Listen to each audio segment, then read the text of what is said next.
It's every kid's dream to make his major league debut, and that's exactly what Nick Williams is going to do tonight for the Philadelphia Phillies. There he is during batting practice out in left field, shagging some fly balls before he got it to the cage. Tonight is game one of a three-game series between the Phils and the Mets, and game one of the rest of Nick Williams' baseball life. He is on the roster because Howie Kendrick has been placed on the disabled list for the second time this year, this time with a left hamstring strain. The Phillies hope it's not that serious, so Williams will play every day. Hi, everybody. I'm Tom McCarthy, along with John Kruk. We'll hear from Nick Williams in just a little bit. Greg Murphy talked with him earlier today. But it's the major league debut. It's what every kid dreams of. And for Williams, he really was all smiles today. Yeah, without question. And when he walked out of the dugout before batting practice, all he was doing was looking around the stadium, taking everything in. And he asked me about the first game, and I said, the thing you have to remember is you have to breathe. But breathe he did. For the Iron Pigs this year in AAA, hit 15 home runs, and you see the pull power he has. And we've watched this film on him a couple times already today. Some of the balls he hits the other way are like that. Yeah. Down and in. How does it go out? But the man possesses a lot of power in his bat. The issue he's going to have is a lot of strikeouts, not a lot of walks. Got a tough one tonight, and Jacob deGrom's going to try to figure that one out early. And I told him, I said, you know, he's got to throw a strike. He throws a strike. You better let it fly, man, because he will throw them. He doesn't walk many. And so hopefully tonight, Nick Williams has one of those breakout debut games for the Phillies. 8 walks in his last 13 games down at AAA. That was a big deal for him. He's part of the piece to the puzzle that was the Cole Hamels trade. You see his overall minor league numbers. And as we mentioned earlier today, Greg Murphy got a chance to talk to Nick Williams about the excitement of making his major league debut and finding out he went to the big leagues. I felt like I was a kid in Toys R Us or Chuck E. Cheese on his birthday. I was just my jaws are hurting. I was just smiling so much, you know. And it's every kid's dream, you know, whatever sport they play or whatever they do and want to do for a living, you know, reach their ultimate goal. And you know, it doesn't stop here, you know, but it's just a dream come true, you know, and a blessing to hear that you're getting caught up to the big leagues. No matter what, I'm gonna play hard, you know. I'm gonna do whatever I can to help this team win, and you know, if that's, you know, whatever it takes, just, you know, I'm going to work hard day in and day out and play the game hard. And enjoy it as well. Oh, yeah. I'll be smiling. Well, it's nice that he's going to be smiling. His parents hopefully will be here for tomorrow's ball game when the Phillies take on the Mets. But tonight, it'll be Ben Lively on the hill for the Phils, Jacob deGrom, meanwhile, on the mound for the Mets. When we return, we'll get you set for tonight's ball game. Phillies baseball is brought to you by Xfinity. Xfinity X1 will change the way you experience TV. By Toyota. Find your favorite model today. Toyota, let's go places. By Citizens Bank, official bank of the Phillies. Visit citizensbank.com. By Coca-Cola. Taste the feeling. And by Independence Blue Cross. Live fearless. Learn more at ibx.com.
Set for tonight's ball game against the New York Mets. Phillies had an off day yesterday, and today Matt Klentak and Andy McPhail both were here in New York to watch the Phils this weekend. And Andy got a chance to catch up with the folks of the media, including ourselves, and talk about the state of the team. As ugly as it's been, and we've had some periods where it's been pretty ugly. I don't know that anything has materially changed in terms of the, where we are in the rebuild. The things that made people bullish about the Phillies going into the year are still as valid today as they were before we threw the first pitch. We still have 30th out of 30 commitments of all teams. We're going to have, almost $70 million rolling off this payroll next year, which gives Matt a lot of flexibility. Our farm system, when, it's evaluated by the media, which is an imperfect science really for any of us, but last times I looked, they were ranked between 5th and 7th, and I know that's subjective, but if you look at it objectively, we've got the second best winning percentage in all of baseball in our farm system, and Baseball America did a study beginning of the year. We have the second youngest farm system, so we're winning in the minor leagues. We're not doing it with mercenaries. Well, it is true the Phillies minor league teams are doing very well on each and every level, and Pete Buchanan hopes that means a fruitful future for his ball club. And at least for tonight, Nick Williams will be the 9th player to make his major league debut this season for the Phils. Let's take a look at his lineup. It's brought to you by Xfinity. Xfinity X1 will change the way you experience TV. And there is Nick Williams. He's batting right behind Maikel Franco and just ahead of Andrew Knapp in the number 6 spot. Knapp is catching, then Ty Kelly starts at second base again. And Ben Lively wrapping up the lineup. They'll face the right-hander Jacob deGrom. With all the issues the Mets have had this year, he has not been one of those issues. 7-3, an ERA that's getting better as the season has moved on, and 113 strikeouts and 97 innings of work. Yeah, good luck, Nick Williams. Here we go. Go get some Jacob deGrom. But I like what Nick Williams brings to this team. He brings some power, and really, besides our switch hitters, we don't really have any left-handed power to go with Aaron Altair and Tommy Joseph and Maikel Franco. So it's going to be nice to see a left-handed batter in the middle of them that hopefully can supply some power and help these guys out. Well, he was indeed all smiles today as he was sort of taking it in, as you mentioned, and this big ballpark. Time now for our Nissan keys to the game. Well, let's try to do something we haven't done, and that's beat Jacob deGrom. He's pretty much had the Phillies' numbers since he came up to the big leagues with the Mets. We have to figure out a way to get it done and beat him. And they have a depleted lineup, but their offense is still very good. So just because they have 57 guys on the disabled list, it seems like you can't let up. You got to try to bury these guys early. Well, Dubal Herrera returns to the leadoff spot for the Phils. He has 4 hits lifetime against deGrom. Overall hitting .253 with 5 homers and 28 runs batted in. The start of a 3-game series here in New York, and the first pitch is upstairs. We're underway. He don't have it. They're going to get him early here? Yeah, they're going to get him early. Terry Collins might want to get the bullpen up. Ball 1. That would be good if the Phillies got into the Mets bullpen. That's been one of the weaker parts of their team. Oh, Dubal fouls it away, and it's 1 ball, 1 strike. And that's the thing with Jacob deGrom. You're going to know he's going to challenge you with this fastball, and he has a great one, mid to upper 90s with that fastball. And then once he gets ahead, he can put you away with changeup, breaking ball, whatever he decides he's working that day. On the outside corner, according to Brian Honora. I told Nick Williams, I said, you're going to get a fastball to hit. You better not miss it, because he's probably not going to throw you another one to hit in that at bat.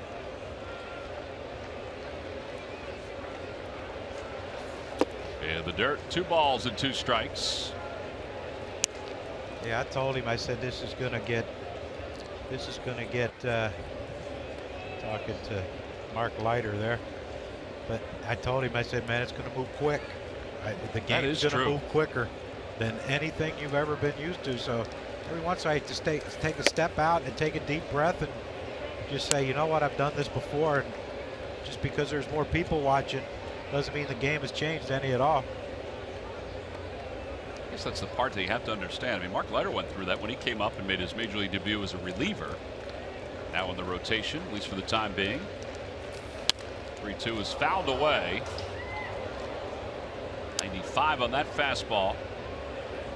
DeGrom in his last 3 starts is 3-0 with an ERA of 0.72. He's got at least 8 innings in all 3 of those starts.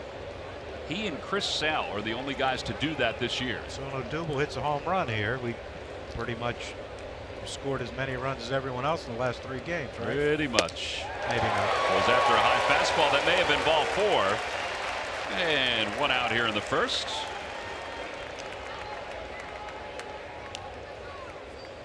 And here comes Freddie Galvis.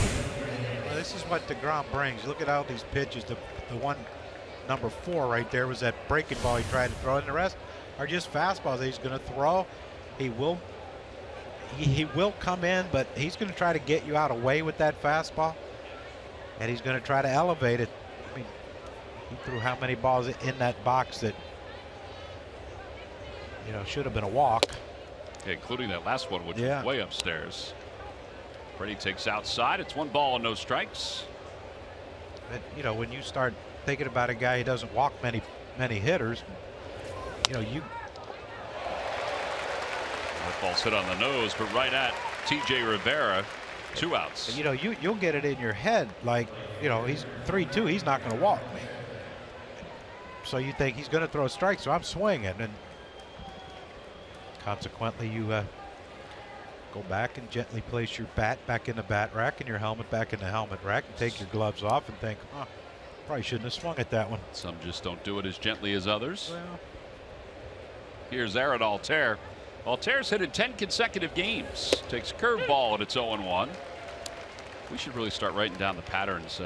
How many pitchers start him off with curveballs now compared to the way it used to be.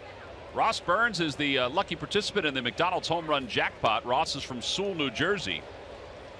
And if Phillies hit a home run in today's ball game, Ross will win $100. Another New Jersey. Great Garden State's representing, John. Representing big time for the Fighting Phils in this home run. 1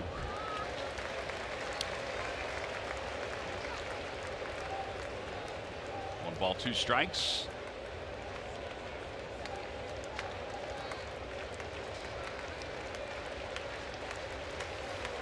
And a bit outside, 2-2, 97. Think about last year, they were worried about DeGrom's velocity because he was averaging 93, 94, and then things kind of changed a little bit. He's back up to 97. He had a full off-season arrest. A high fastball cut on and miss. Back-to-back high fastballs to get his 2 strikeouts. All right, so Nick Williams is ready to head out to the field in the bottom of the first inning and make his major league debut.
They're hoping that they can have the same kind of success they had on the back end And it all begins with Curtis Granderson, who's walking up to the plate as we speak. Let's take a look at the Mets lineup. It's brought to you by Xfinity. Xfinity X1 will change the way you experience TV. Yeah, they keep trying to find somebody that can take over that leadoff spot, but Granderson remains there, hitting .235 and has hit in 8 consecutive games. Rivera starts at first for Duda, and the first pitch from Ben Lively is in there for a strike, and it's 0-1. Yeah, apparently they had some players who apparently the post-game spread in Miami last night didn't agree with them, and I'm going to leave it at that and say that's why 1 or 2 of them aren't playing. Yeah, there was a thought that they would take a couple more guys out of the lineup, which is incredible considering all the injuries they've gone through. And it was only Duda that couldn't get in there. 2-1 to Granderson. And he pops it up. Knapp is off with the mess. Not a whole lot of room behind home plate, and that's back into the seats. So they didn't get home till, what, 5 a.m. from Miami? See Lively's numbers. An ERA of 3.90. Yeah, because they have to land at JFK, which is not as close as LaGuardia. And that takes a little bit of time to get here after the game, too. Why can't they land at LaGuardia? Not allowed to get into LaGuardia after a certain hour. Oh, okay. Scatter report on Lively. Average fastball, 91. Change curve slider. 15 pitches an inning. And you mentioned Curtis Granderson, not your prototypical leadoff hitter. He's at this point in his career, he's more of a power guy. But he's had a good month of June. And like you said, they really don't have anyone else that can take that spot.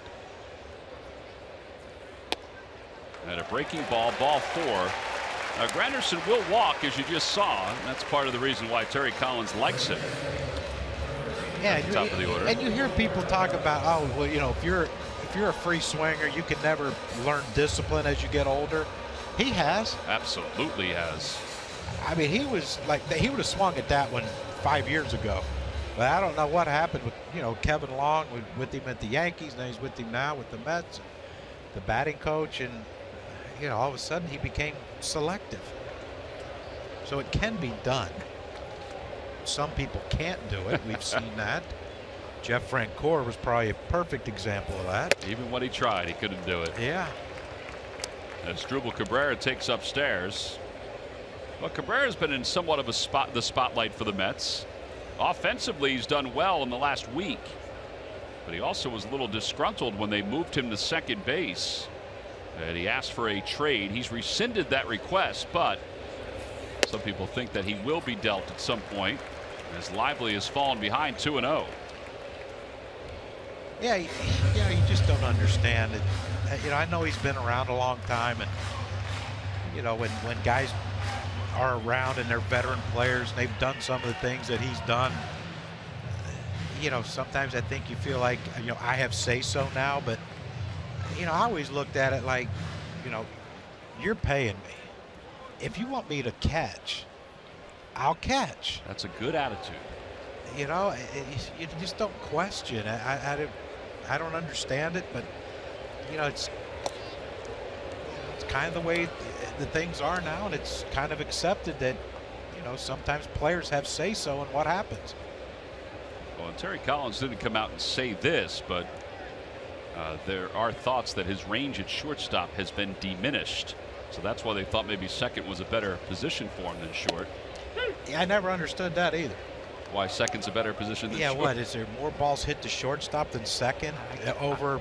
Maybe. You know, and there's a sabermetric number to tell you that could be. You know, shortstops have to have more range than second baseman. There must be. It is odd. I mean, they're both middle infield. They're the same distance away depending on the hitter, right? Why is it that the second baseman doesn't need range but the shortstop does? I always wondered if there were more balls hit to the shortstop side because there's more right-handers. Reyes has more range than Cabrera. I mean, I could see arm strength maybe if that was it. Move him to second, but. Well, he's played well in the times that we've seen him. I mean, we were just in Seattle. You think Segura has as much or more range than Robinson Cano? Yeah, I don't. We know he doesn't have a stronger arm. Definitely doesn't have a stronger arm because we watched that. That's what I mean. I mean, how do you? That's a good point. Well, great thing is there's someone with some numbers somewhere that'll have it all figured out by the time we get done this broadcast. Or this inning. Yeah, well, yeah. But 2 balls, 2 strikes to Cabrera, and he fouls it. And there's some baseballs flying into the stands here in this first inning against Ben Lively.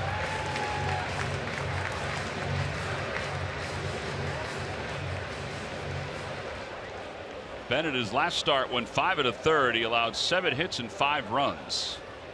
It's a little misleading. There were a couple of misplays that probably should have gone down as errors, but they didn't.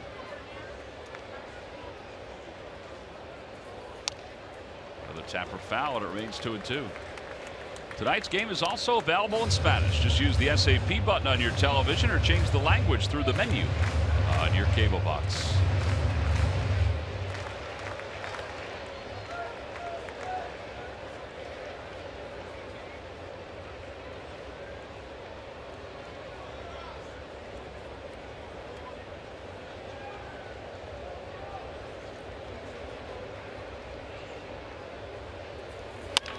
To the right side, a base hit for Cabrera. Granderson will stop at second. A walk and now a single, and it's first and second with nobody out for Cespedes. well, the good thing is Cespedes really struggles against the Phillies. He's only got 16 homers this year against us, and now there's nowhere to put him. Basically, I mean, you know, Ben Lively, it's documented his struggles early in games. And it ain't getting no easier when this young man comes up to the dish. This is probably the one guy that they've missed more than others when it comes to their injuries. Look what he's done against the Phillies, and you know, again, he's been banged up a lot too this year.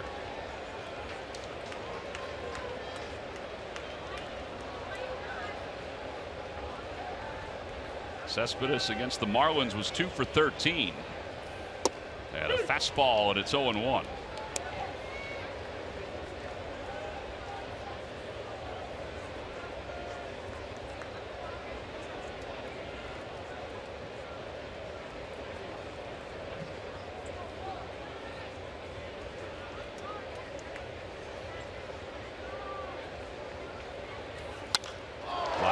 Center field. Altair is under it. Granderson is tagging. So is Cabrera. And the throw goes towards second base. So the double play remains in order. Cespedes is retired. 1 away. Jay Bruce is coming up, and that brings us to our Geico quote of the day. Bruce had a nice series against the Marlins and has done very well against the Phillies so far this season. And this is about Jay Bruce possibly making the All-Star game. It would mean so much to me. I've been able to get to 3 so far, and every one has been one of the coolest memories of my career. I would love to go. Well, he's got decent numbers in a crowded outfield. Yeah, that's the thing. There's so many good outfielders, but you know, 20 homers, 54 RBIs. It's a good year. Yeah, he's got a chance to add to that right here. He had 2 home runs on the road trip. He's hit .310 with 8 home runs here in the month of June. And against the Phillies this year, well, all he said is .348 with 4 home runs. Numbers get to, they'll start running into each other, don't they? Really start running into each other. Cespedes, Bruce. I mean, Lucas Duda put a hurting on us in Philly early in the season. Thank goodness he ain't playing. Bruce has reached base safely in 14 consecutive games. Eduardo Nunez leading that among the active streaks.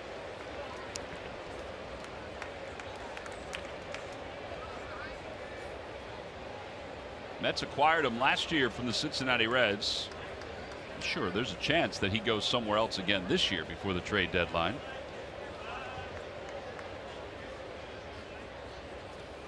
I think a lot of it's going to depend on where the Mets are at the All-Star break. I mean, they're 10.5 out in the division, 9.5 out of the wild card. Yeah,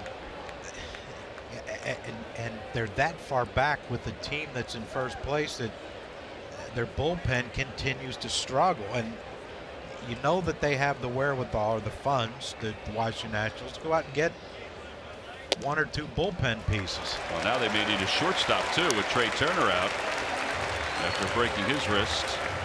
Second walk issued by Lively, who had walked 8 in his previous outings. It's kind of interesting, John. You pointed this out, just how early on in games he does scuffle a little bit. Yeah, you know, it's not like he's a power pitcher. It's not like he's mid to upper 90s. You know, he's a guy who has to pitch with location. He can't overpower you. Jacob deGrom can overpower you. Ben Lively can't overpower you, so he has to come out of the bullpen hitting his spots. And when you don't, it becomes very hittable. But again, he's 1 pitch away from getting out of this inning if he can get Flores to hit a hard grounder at some point. I'm not sure if every pitching coach, any pitching coach, wants to come out in the first inning of a game, but Bob doesn't want to let this first inning get away either. No, and you know, with DeGrom pitching, more than likely, you know, if you score 2 or 3 runs, you've done a great job against him most of the time. Yeah, Phillies got 2 against him the only time they faced him this year. Yeah, so I mean, you can't let this get out of hand early, or else, you know, it's like the former pitcher I played with said. Over to third, big hop for Franco. There's one. Kelly's throw to first in time. He was indeed 1 pitch from getting out of it. An around the horn 5-4-3 double play. No runs, 1 hit, and 2 men left.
Consecutive games, but because of our State Farm double play, they could not make it 5 straight.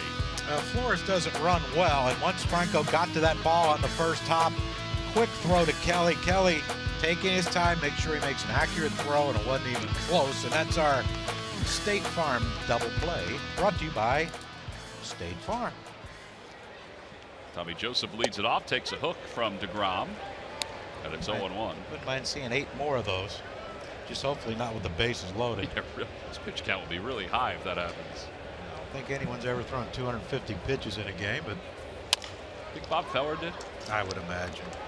Tommy Joseph broke his bat. And he's retired, out number 1. Maikel Franco is coming up.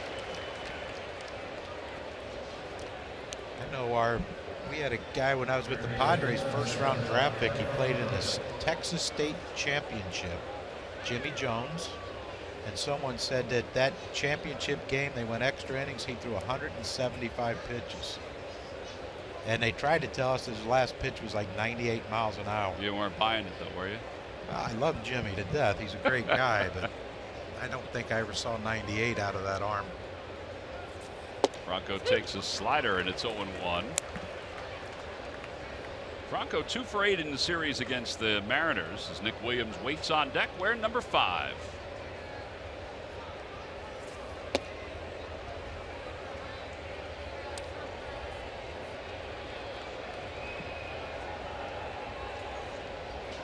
Franco is 2 for 9 against DeGrom. Down the right field line. There's not a lot of room in foul territory. Bruce and Rivera are over. But it goes out of play.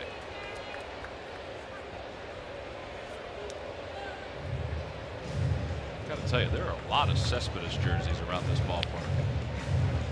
He's, you know, I think people remember what he did when he first got here. He, you know, I wouldn't say single-handedly led them to the playoffs, but pretty close. His presence in the lineup made others around him better.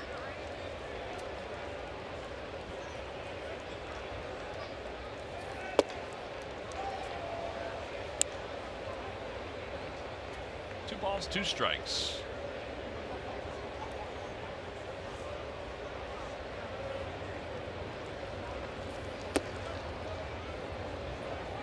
He hasn't found that breaking ball yet. So I think if you're paying attention as a hitter, you can eliminate that. The problem is he's been pretty accurate with the old number 1. Well, there's number 1 again. And bouncer to short. Reyes is up with it. Back-to-back groundouts to begin the second. And now Nick Williams will take that walk to the plate that he's dreamed about his entire life.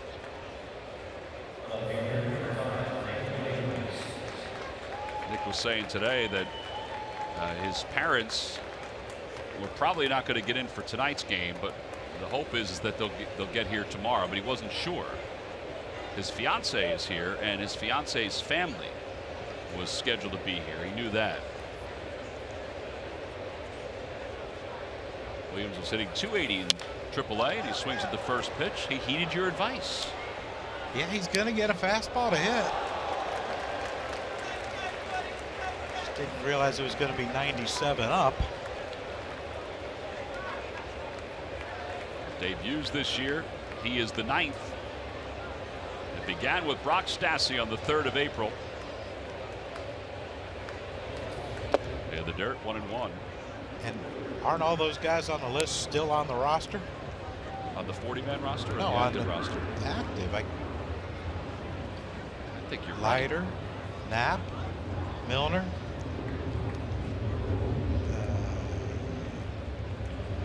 Who else was on that list? Cam Perkins. Yeah. Swing and a miss. 1 ball, 2 strikes.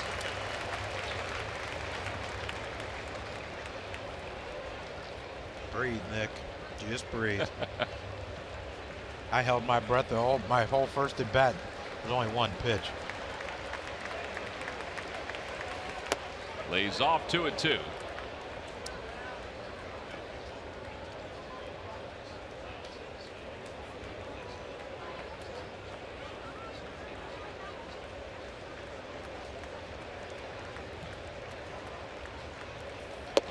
On the outside corner, strike 3 call. So 3 strikeouts for DeGrom.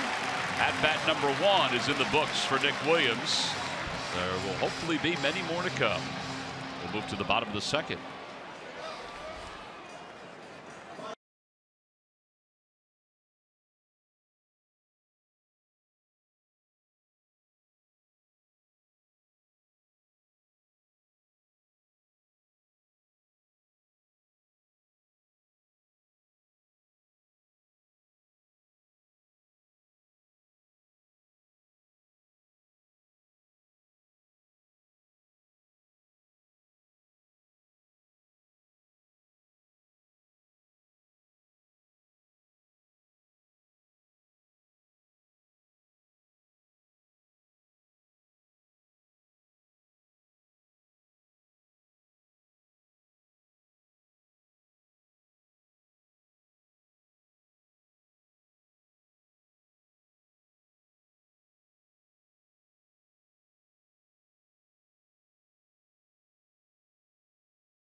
Second, Terry Collins looks on and wonders what will happen tonight to his team. It's a legitimate question. If you've been watching the Mets all season long, well, you know that they have had problems with injuries. Andreas Familia on the 60-day disabled list. Gesellman, a 10-dayer. Matt Harvey been on the disabled list a couple of times, and it continues. You've got Lagares on there. Malone and Smoker both on the DL. Neil Walker, their second baseman, on the DL. Noah Syndergaard as well. Zach Wheeler's on the DL. He's going to come off tomorrow. And, of course, David Wright, who has been on the disabled list all season long. And, guys, they are just the guys that are on the DL right now. The Mets have been besieged by injuries. And if folks have been watching our broadcast, you know, it seems like almost every night when we update you on what's happening all around baseball, we include at least one New York Met injury. It has been a disastrous season. And it follows the heels, guys, of last season where they had similar luck with injuries. So it has been a bad go for the last 2 years for these New York Mets when it comes to the health of their players, guys. Well, there is not the injured, but the ill Lucas Duda, who's been banged up this year. There's Syndergaard, who Murph talked about being on the 60-day disabled list. Cespedes has been on the disabled list this year. Cabrera has been on the disabled list this year. They have guys like T.J. Rivera who have really helped out because they can play multiple positions, who would lead things off. And as Murph mentioned, Wheeler does come off tomorrow. He's going to start tomorrow's game for the Mets. Yeah, that's could be fun for the Phils. Another power arm. Wheeler lines it into the gap in left center field. Nick Williams will get it in, but Rivera will pull into second base with his 10th double of the year.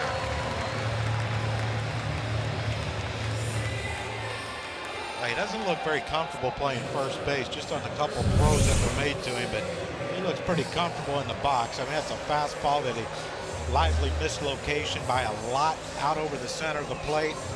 And Rivera did with it what you're supposed to, find a gap somewhere and lead off this inning with a double.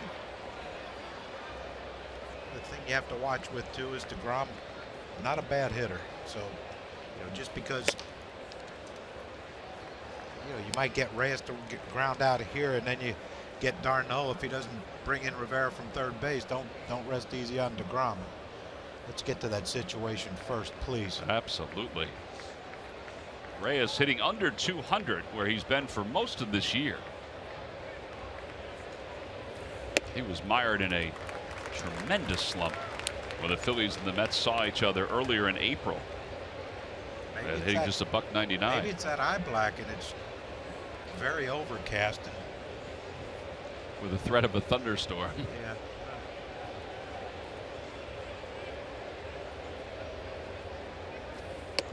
3 balls and no strikes. So Reyes is second to David Wright in career hits with the Mets with 1,420. He left for a couple of years. I don't know if David Wright is going to improve that number. Ball 4. Third walk issued by Ben Lively. Tuesday, July 4th, when the Phillies take on the Pirates. It's a 4:05 start. And we want to remind you that Rescax at Two Backpacks program through Liberty USO, a collection of school supplies to benefit military children. Pens, pencils, notebooks, folders, etc. Collections will be taken at all Citizens Bank Park gates through the 3rd inning. So it's the Liberty USO School Supply Drive. Bob McClure back out to the mound for the 2nd time. Well, he's basically coaching him through this outing, the way it seems. It's the thing is, it's not close. Those 4 pitches to Reyes weren't really close as far as location goes. Of course, we saw the first pitch to Rivera, he hit for the double, wasn't close.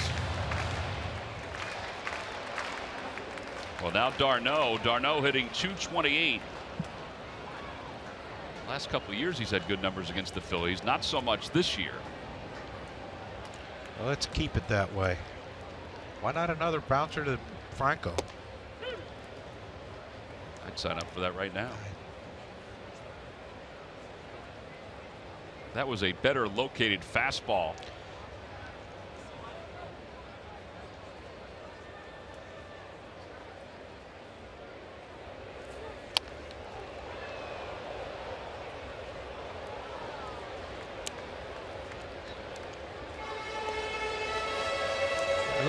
take a look where Tommy Joseph is playing right here. Now, you're in a double play situation, and you're allowing now Jose Reyes to get a lead way out in here somewhere.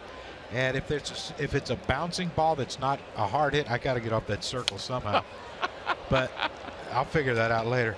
But if it's a maybe a 2 or 3 hopper, now you're risking a bang play at second, because you're giving Reyes a lot of time to, a bigger advantage, bigger lead, a bigger secondary lead. Yeah, you're right. He can get way out there. Let me see. There you go. Nice yeah, going, so Johnny. He can get in there. I know I'd figure that thing out. I thought the circle was pretty good, though. It was very creative. It looked like the Olympic rings there for a while. It was getting to that point, yeah.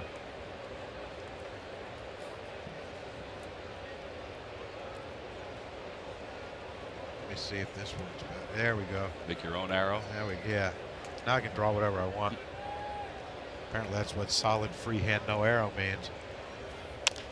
Over toward the left side. Flag down by Franco to second for 1. Over to first in time. A second 5-4-3 double play, and there are 2 outs here in the second inning. Tell you what, that's a heck of a play by Franco right there. And again, how's Jose Reyes not bearing down on Ty Kelly on that play? Is he getting the big lead and not getting the secondary? But look at Franco, happy about that defense.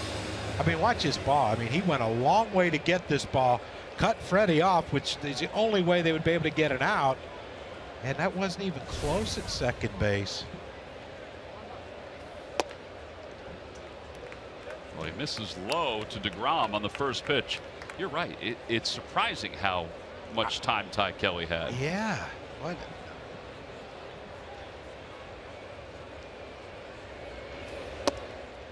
One ball, 1 strike. But that's the thing. It's like, attention to detail. You got to try to beat that throw. As somehow. That's why you have a first base coach. He'll tell you if you're getting your secondary lead and Tommy's sneaking in behind him.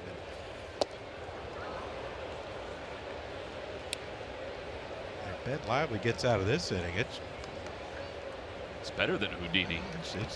It's the tightrope act. The Walendas. 1 ball, 2 strikes to DeGrom. Threw him a curveball.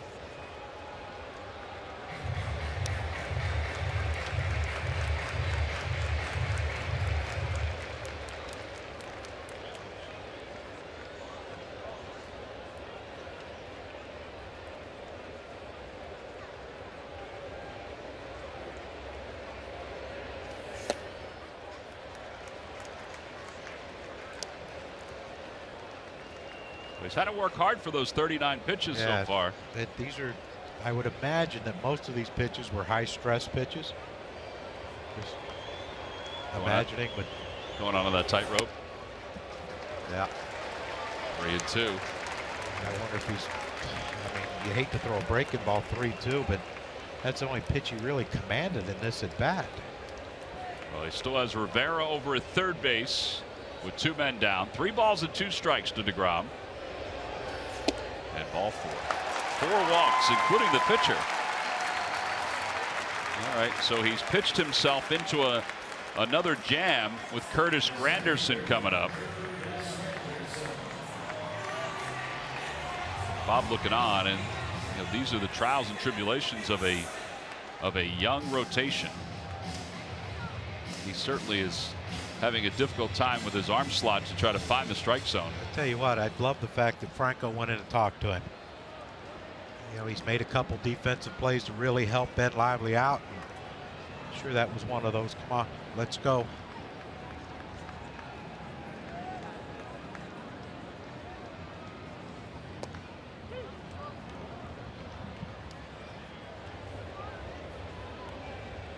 Granderson with 2 outs and runners in scoring position. Those aren't the kind of numbers that you want to see if you're the Phils right now.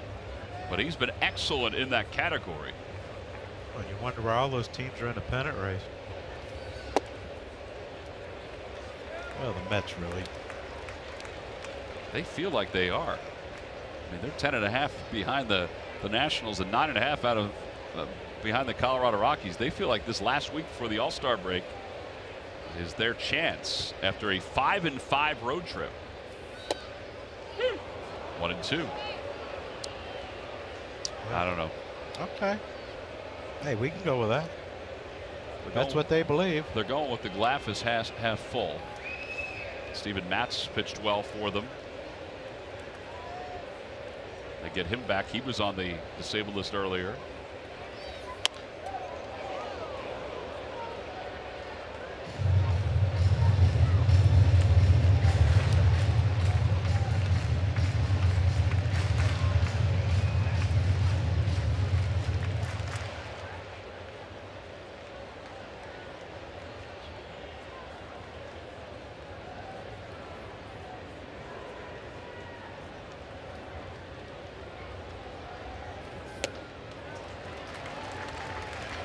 You see that pitch right there. Andrew Knapp wanted a fastball in, and instead it rode up and away. He wanted that two-seamer that runs back in.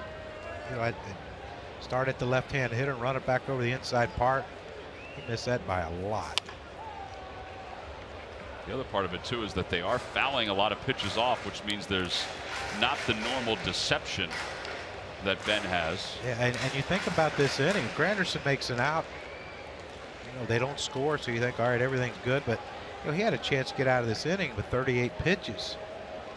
You know, now it's 47, 48 minimum. Yeah, this will be the 25th pitch of the inning for Lively.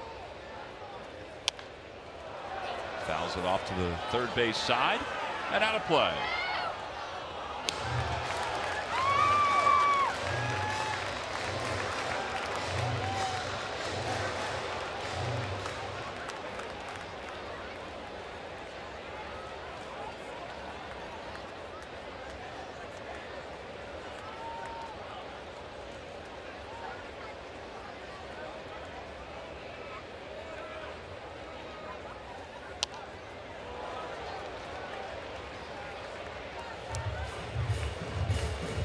Doesn't have that put away pitch, and he's not the kind of guy that has a put away fastball. He's more of a contact guy.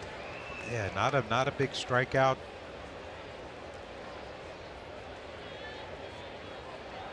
Bob McClure's probably thinking, all right, what do we have in the bullpen that's available?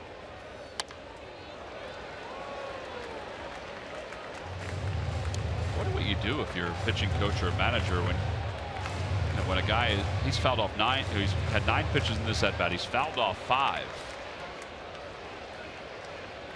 but again he's 1 pitch away from getting out of this, but with a lot of pitches. Yes, a ton.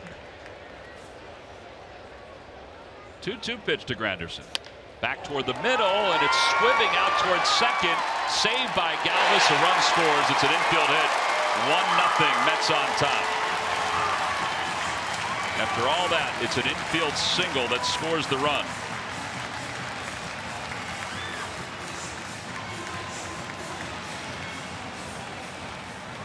Well, give DeGrom credit. He was hustling, made sure that there was no force at second base. Of course, you knew once Freddie had to slide as far as he had to go and slide for that ball, there's no way to get Granderson. But I mean, it's a good pitch by Lively. Caught maybe up a little too much. If it's down, probably doesn't hit it as hard, but you see Freddie right there in the shift. That's to go way to his right. Even Granderson in his old age still beat that one out. Be good to be in that good a shape in old age. It ain't bad. I mean, you know.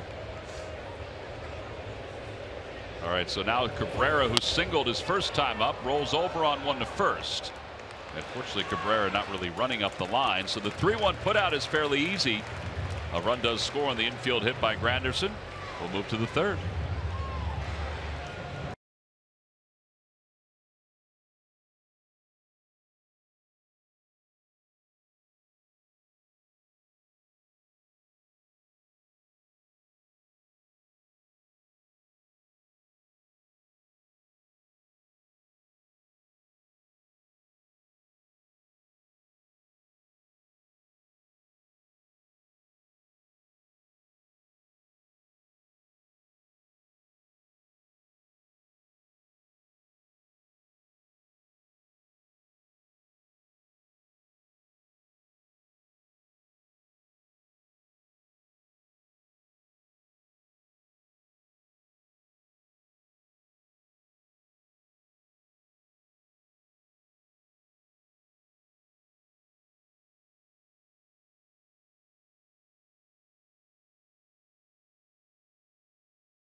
Well, this summer, Gru and the Minions are going back to villainy. Illumination and Universal's new film, Despicable Me 3, in theaters now.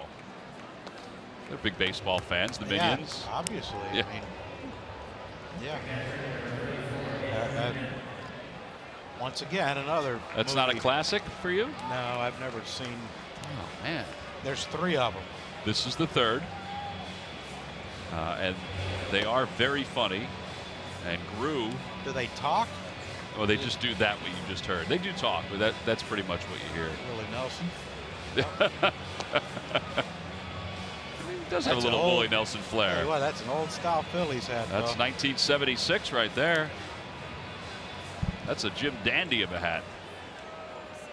We wore those in AA, that same style. With the Padres? Yeah, but ours were green and gold. What team was green and gold? The Padres in AA. Beaumont Golden Gators, baby. All right. Champions. Should have kept some of those hats, man. He would have had a great collection by now. Add to your golf hat collection. Yeah, I think it's different than it is now. We got one hat. It was pretty muggy. I thought that was kind of neat today when Nick Williams gave a hat back to Chris Ware from the Phillies PR staff because he was wearing it for his interview, and Chris goes, "No, that's your hat." And he went, "Really? That's his game." One hat, one hat only. That's all we got. I mean, you saw that the highlight we showed of Nick. How many different uniforms they have in AAA? It is a different age. You're right. Wow. That's the thing with the Padres all the way up. We only had one pair of pants, the white ones. Even in AA, it was white. I don't know what color we wore on. Did we wear all gray on the road? I can't remember. Did we wear white with a just a different color jersey? Green jersey, maybe. What'd you do if you ripped your pants? Just get them sewn?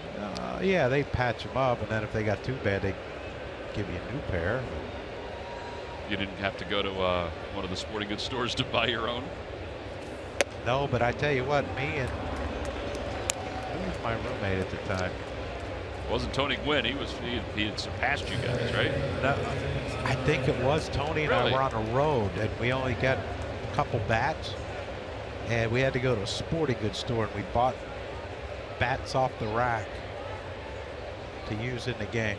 Carlos Ruiz did that with a catcher's mitt a couple of years ago. His catcher's mitt broke, and he had to get a brand new one while we were on the road. He went to a sporting goods store. Ty Kelly takes a breaking ball for a strike. It's 0-1. Backup catcher would. I think it was a different brand. Yeah. Ty Kelly, who spent part of last year and this year with the Mets, then went to the Blue Jays. That's where the Phillies got him from. Outside, 1-1.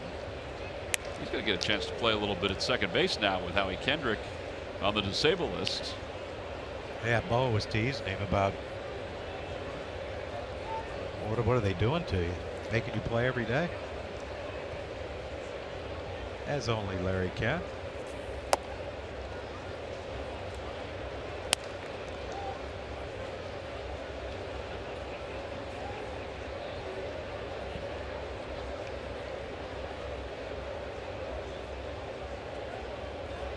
Let's get that run back.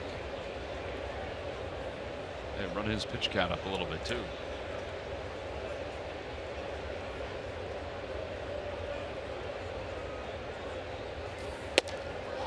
Three balls and one strike to Ty Kelly.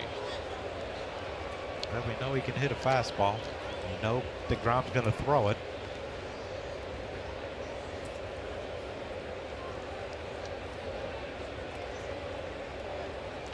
Here it comes.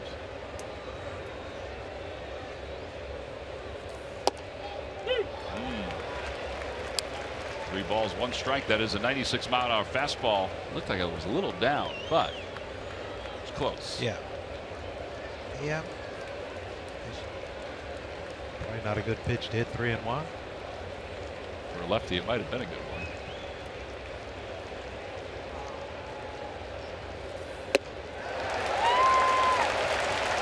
Four strikeouts for DeGrom.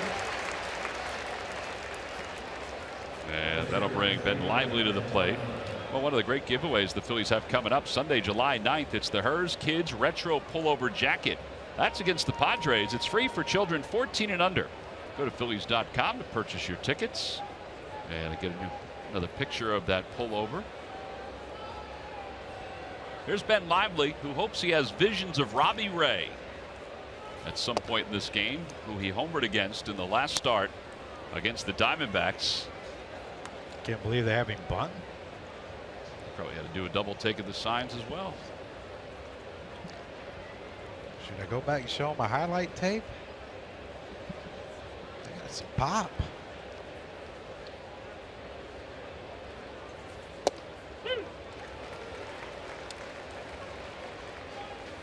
Corners were charging big time. I think they're thinking double play on this one if they can.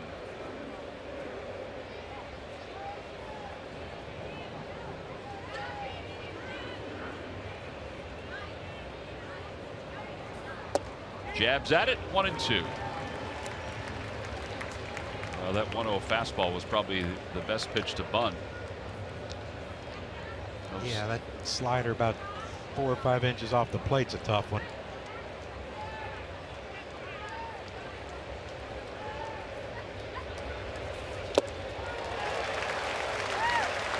Five strikeouts for DeGrom. And Odubel Herrera's coming up. So the Mets over the last 6 games, now they were swept out by the Dodgers before the last 6 games, so they lost all the games against LA. Then they went 5-1 after that. They hit .315 during that time, but more importantly, they pitched well. Their starters the last 6 games had an ERA of 2.80. Bullpen didn't do too bad either. That's a lot of offense, though, isn't it? That's a lot of offense.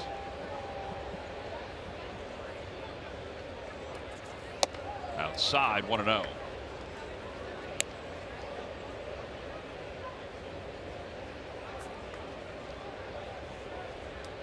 Odubel struck out his first time to the plate.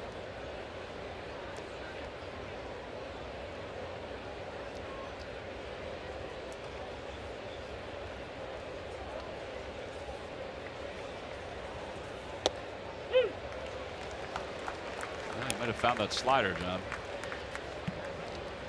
Well, that should make it easier.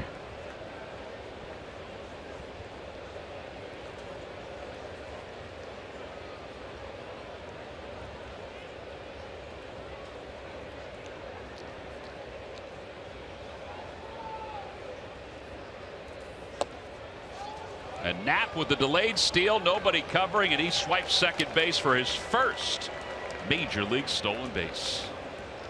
Gotta love that. Element of surprise right there. Yeah, no kid. But yeah, look at him. He takes a shuffle step and then he takes off.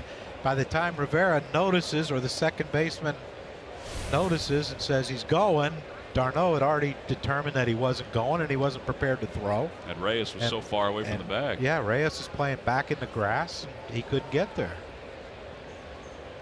So now the tying runs at second. Odubel fouls the 2-1 pitch. It's 2-2.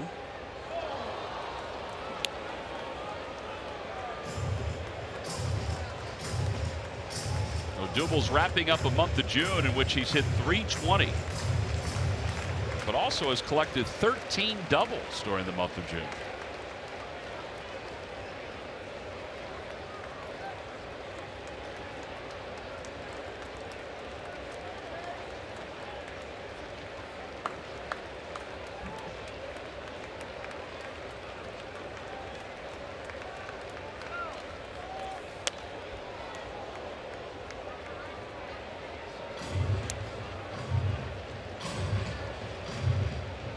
Talking to himself.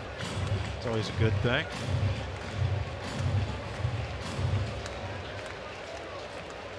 Sometimes you got to remind that little guy in your head that, I got to swing at strikes.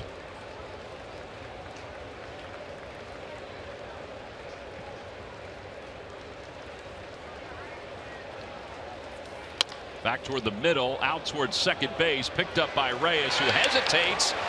And boy, that That was a double clutch by Scott Barry, the first base umpire.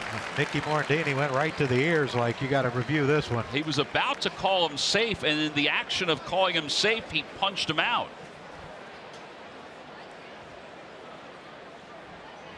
And we'll see if the Phillies decide to challenge it. Pete Mackanin says no. So he got it right. 6-3 on the putout. No runs, no hits, one man left. We'll head to the bottom of the third.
Question. Log on to Phillies.com. Go to the fan section for all the information. And please submit your answer on the subject line. All right, John, here we go. What two players are tied for the Mets club record for RBIs in one season with 124? 124 RBIs in one season. There are two guys that did it. Who are they? Answer will be revealed a little later on.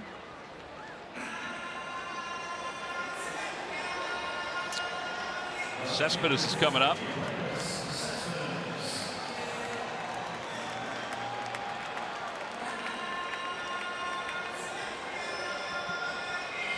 Cespedes flat out to right field. His first time up.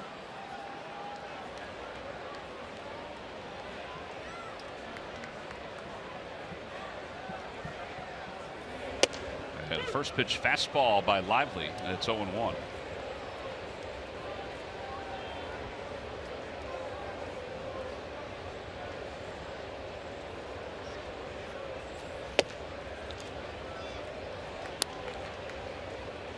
Nice to see Ben Lively have a little quicker inning.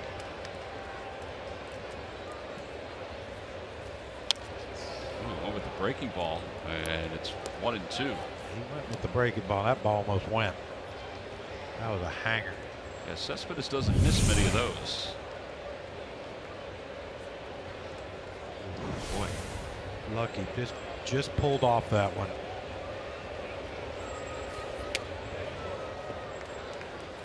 I think that may have been a changeup. I don't know. 88 miles an hour. It slipped, whatever it was. If it was a changeup, it's only the second one he's thrown in this outing. And if it was, might not want to throw another one.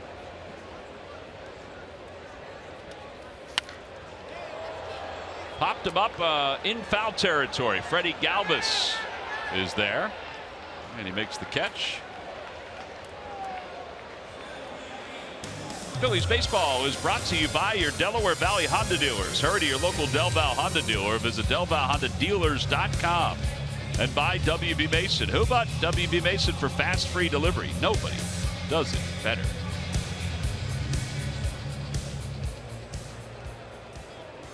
Jay Bruce walked his first time up. And it's 0-1.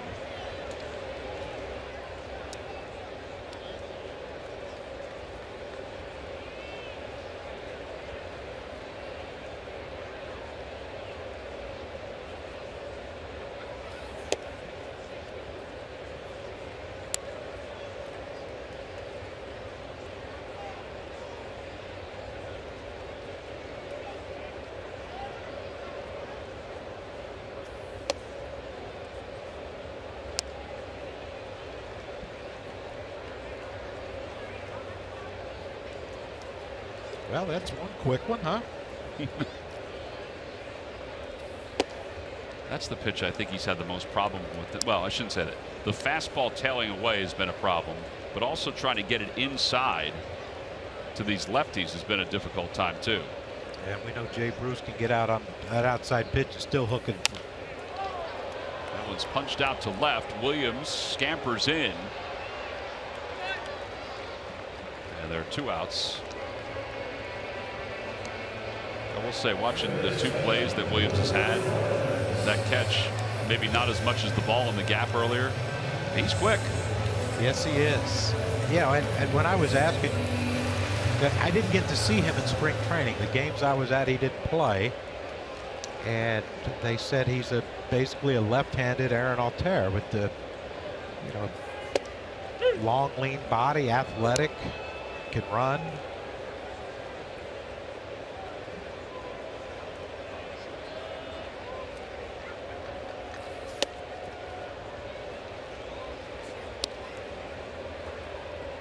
Phillies defense might not know what to do getting off the field this quick if he gets Flores here.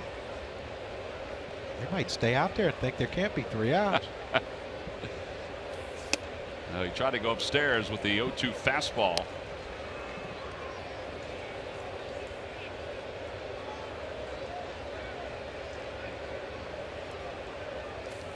Got him. Foul tip hung on to by Andrew Knapp. It's a 1-2-3 third inning. We have completed our first 3. A lot of pitches for Lively, but he's down only 1-0 as we go to the 4th.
That's right. WB Mason delivers all the brands you need to keep your facility running, like Scott products that deliver super value and an optimum balance of quality and affordability, all delivered for free by who but WB Mason.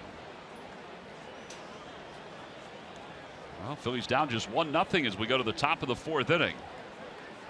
Yeah, I think if you looked at just the pitchers' lines, you would think that the Mets have probably scored 3 or 4 runs already, but a couple double plays have helped Ben Lively out, and only gave up that 1 run. Now we got to figure out this guy on the mound.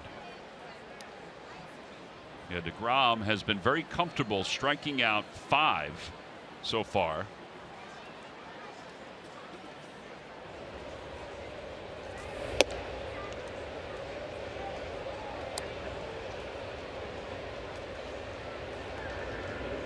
He's bat on a little bit of command issue. I mean, not to the point where Ben Lively was in the first couple innings, but I agree with you, though. The slider has been good sometimes, but not 100% of the time. Yeah, I think it's a pitch that, like I keep saying, you got to eliminate something from a guy this good, and I think that's the one. 97 right on the inner half. It's 2-2. Galvis now with 20 hits as a hitter in the number 2 spot in the order. That includes 4 against the Mariners the last couple of days.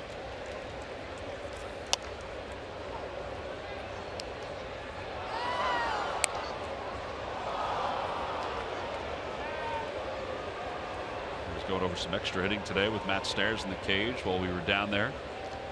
That trying to concentrate on not lifting, but getting down and through the ball for line drives.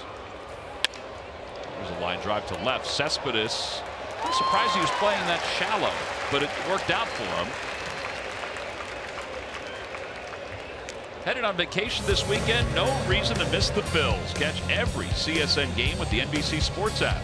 Download now to keep up with all your Philly teams. From the beach to your backyard, CSN has you covered.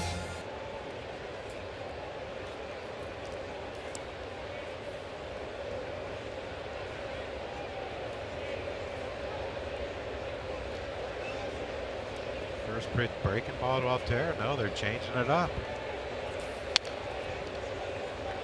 Well, I guess that's the difference. Yeah.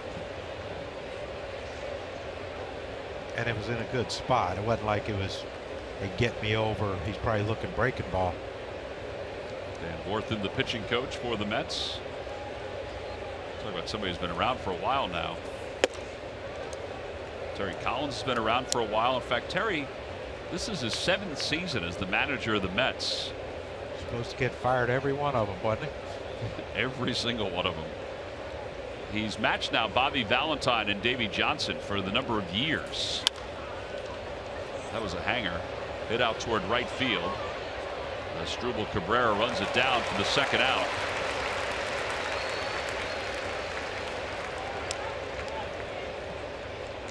And Tommy Joseph is due up.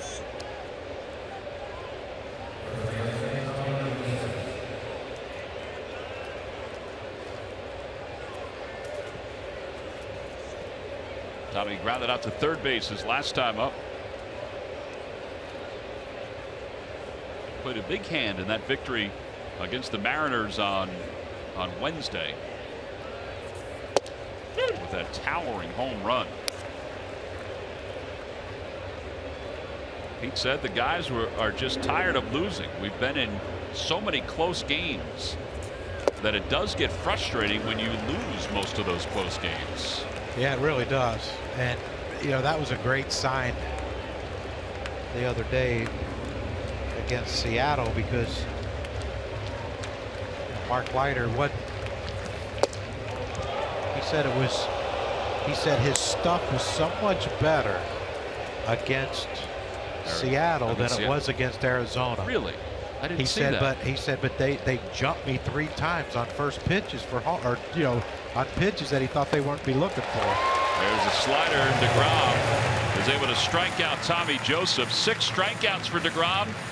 The Phillies do not have a hit so far. They have 1 base runner. And that was the walk to Andrew Knapp. A lot more of this going on tonight for Jacob DeGrom. We'll move to the bottom.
By Nissan. Shop ChooseNissan.com.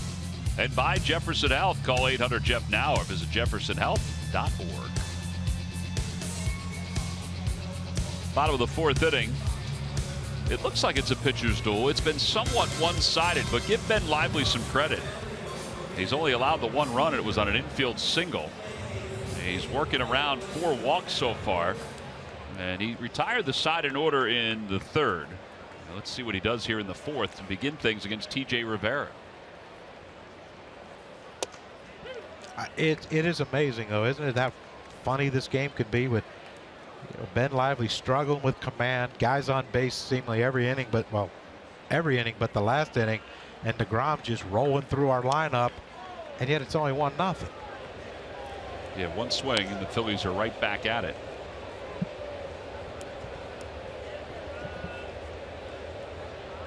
Well, this is a guy that scored their run. He lead-off double, second.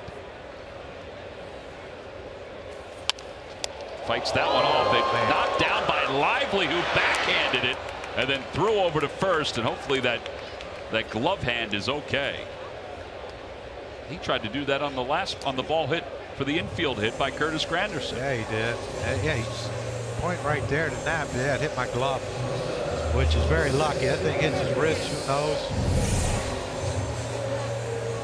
I mean, hey, give him credit though. I mean, didn't panic. Well, you know, it's just every great infielder. Knock it down, throw him out when you're that close, you know. Well, thankfully he doesn't have the yips like a lot of other pitchers, because he was able to throw that over cleanly. Murph, you know why he was that limber to knock that ball down like that, don't you? Fly ball to right center field. Odubel on the run, back toward the track to the wall, reaches out and he bobbled it and dropped it. Reyes is on his way to third, and he'll get there with a head-first slide.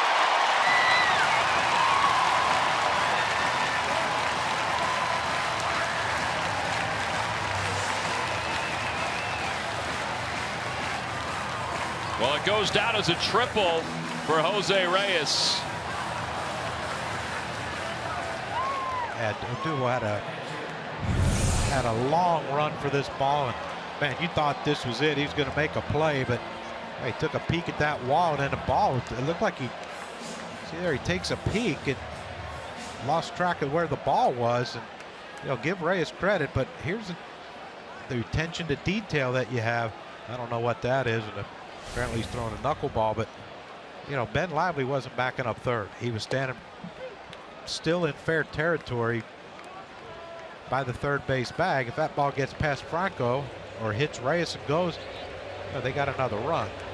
Yeah, that's the attention to detail that the Phillies are trying to instill in these young players. That's part of what Andy McPhail even talked about today. And a base hit for d'Arnaud with the drawn in infield. It's an RBI single, and the Mets now lead it 2-0.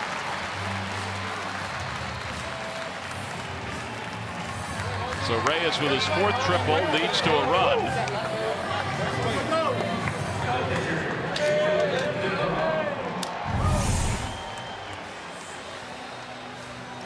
First pitch swinging, jammed him, but with the infield in, you don't have to hit it that hard.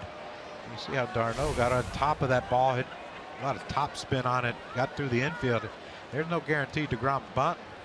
Well, he does show bunt. The ball goes right past him, and up to second is d'Arnaud. That could be a little scary if you're Jacob DeGrom. Yeah, that's got to be a concern with the Mets staff, that having their two best pitchers, really, DeGrom and Syndergaard, both left-handed hitters. Their right arm exposed, but yeah, that's just pulled badly. He's not trying to hit DeGrom in this situation. Swing and a miss, 1-1.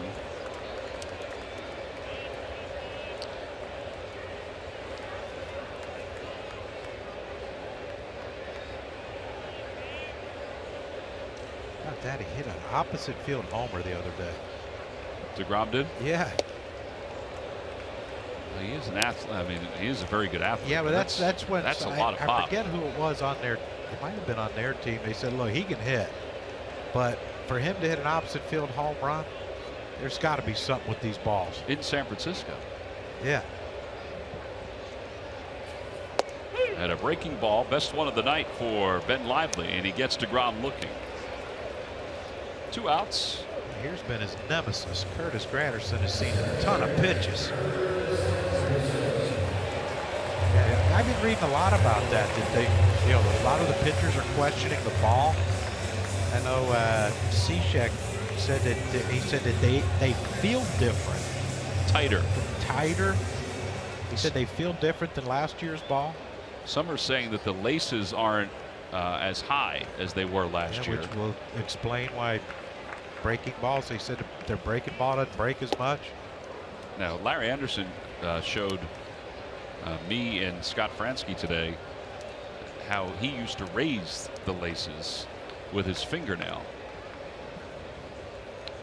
Well, Larry always was trying to get an edge, cheat the game. Change up, and it's 1-1.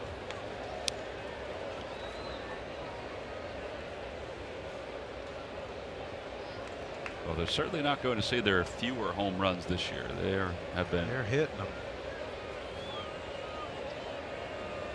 I mean, you already have guys like Yonder Alonso with the career high in home runs, and well, baseball as a whole in the month of June. Logan Morrison has what, 19 or 20, I think, already this year. Justin Smoke has a career high in homers. Not even at the halfway point of the season.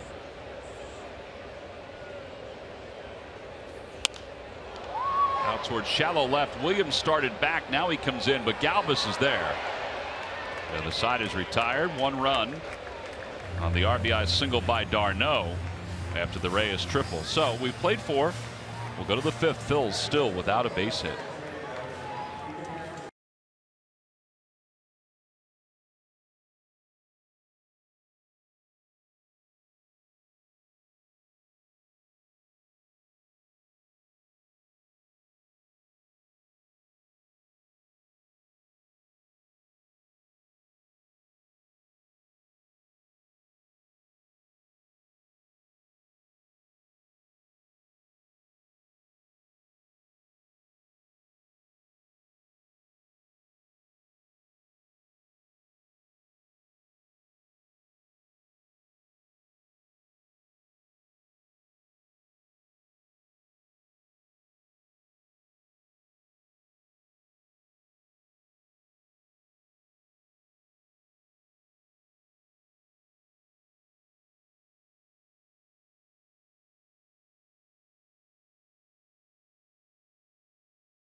San Diego Padres. It's a 6:35 first pitch. Don't forget, after the ball game, it's the Xfinity fireworks show. We're turning back the clock to the Phillies centennial season, 1983. Pre-game 80s tribute band on Ashburn Alley.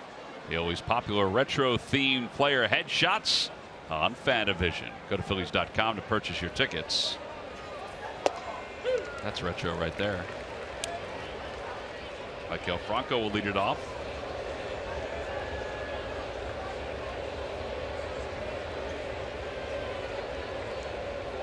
Franco grounded out his first time up, and now is behind 0-2.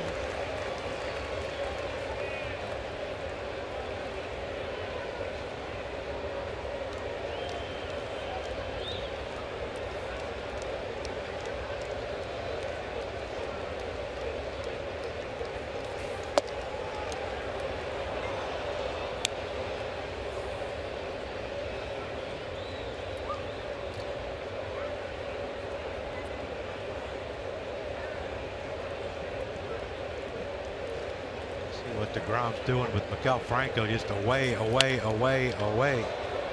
Yeah, that one probably came back more than DeGrom wanted to. You know, the Mets and the Phillies, and obviously every team in the NL East, they face each other so much that it almost seems like you have to adjust even more against them if you're a hitter. Actually, that didn't come back as much as I thought. Pretty good pitch that he got to. That one's outside, 2-2. It really isn't. I mean, you know, the DeGrom breaking ball hasn't been a weapon as of yet. If he finds it, though, oh gosh, what do you do?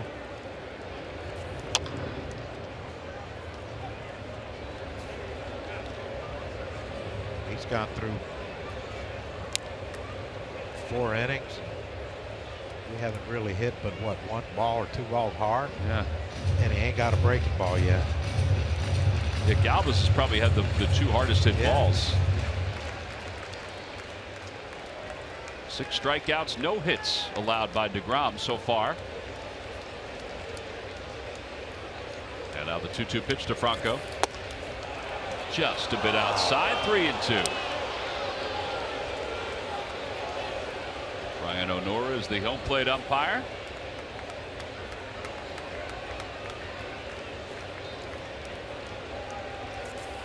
Got him. 3-2 changeup. Changeup. Almost looked like a sinker because it was at 89 miles an hour. 7 strikeouts for DeGrom. Time for our timeless moment. Here's Greg Murphy. All right, thank you very much, Tom. Brought to you by Coors Banquet. June 30th, 1967. Game 2 of a doubleheader. Playing in his 9th position since joining the Phillies in 1963. Super sub Cookie Rojas pitches a scoreless 9th inning in a 12-3 loss to San Francisco. He was a 5-time All-Star, including 1 appearance in a Phillies uniform back in 1965. That is your timeless moment, presented by Coors Banquet. We haven't seen Cookie Rojas this year. Usually we see him when we're down in Miami. We didn't get a chance to see him this last time. 0-1 to Nick Williams. Williams struck out in his first major league at bat.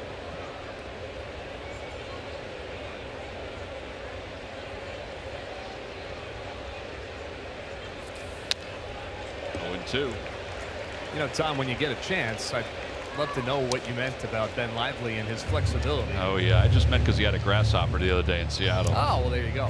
That'll do it. He had one of your grasshoppers. He had more than one, I think. He had a handful. Does look a little jumpy out there today. I see what you did there. A little green, too. Tried to hold up. Did he go? No. 1-2. Now that was a good breaking ball, too. I'd give Nick Williams some credit for laying off that one, because you know he's in swing mode.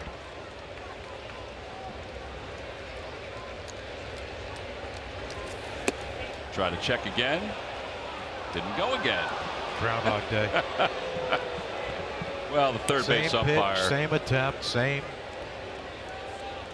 call from the third base umpire. Paul Elmo's thinking this is major league debut. We're going to give him a chance to swing the bat.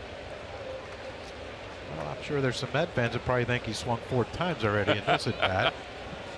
Here's the 2-2 pitch coming to Williams. Lined out towards center field, and Granderson misjudged it originally, but tracks it down for the second out here in the 5th inning. You know, his swing, I think, just from watching it in spring training last year and even a little bit this year, his swing is better. Yeah, I mean, you know, you got to cut down on strikeouts, and it did look like he tried to shorten up there once he got 2 strikes, laid off a couple sliders that were really good pitches, and hit that ball hard. You know, I thought Granderson maybe didn't pick it up off the bat because of the time of day. Hopefully, I was hoping that thing would get past him so we could see Nick run around the bases. Andrew Knapp takes low. Williams said today, and I thought this was interesting. You know, last year he has more home runs this year in AAA than he had all of last year, and the folks were asking him, you know, what he changed this season. Swing and a miss, 1-1 to Knapp. He said, well, there are a couple of things. He said, first and foremost, he said, I didn't read anything on social media. I got off Twitter, I got off Instagram, I got off Snapchat, all those things. He said that was one thing. That wasn't the primary thing. He said Roman Quinn told him that he has to stop worrying about his numbers, because Nick admitted that he was concerned about his numbers. He was trying to be a home run hitter because he wasn't walking a whole lot. And Roman Quinn said numbers are not important for you right now in AAA. What's important for you is to just get better with each passing game and each passing at bat. So Williams said he really took that to heart and carried that into the season, that he didn't worry about his numbers. He more worried about getting better with each passing game. And he said that helps. Never thought of it that way. Numbers are important, but I think it was more psychological than anything. He said, so how are you going to get better? You're going to cut down on your strikes, you can cut down on your swing, and all those would hopefully lead to success. 3-2 pitch coming to Knapp. Fly ball center field.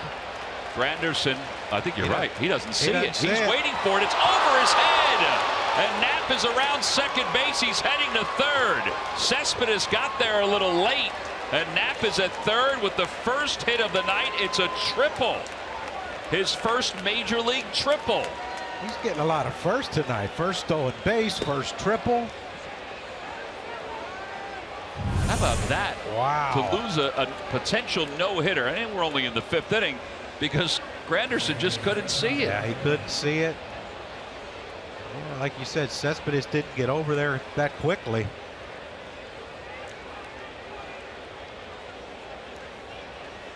DeGrom, you don't think he didn't know? Yeah, that's, well, none of them know. That, you know. So they say. Yeah. All right, so Knapp's at third. Ty Kelly is the hitter. Let's see if they can make it hurt a little bit here.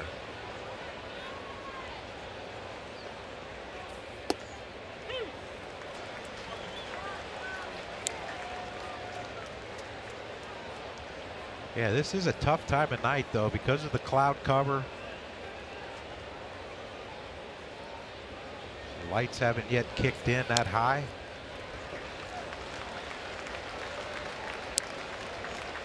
Yeah, the storms that were in the area look like they've whipped by, but it's left that as the setting. It looks kind of cool. Yeah, tell Curtis Granderson that. 0-2 pitch coming to Kelly.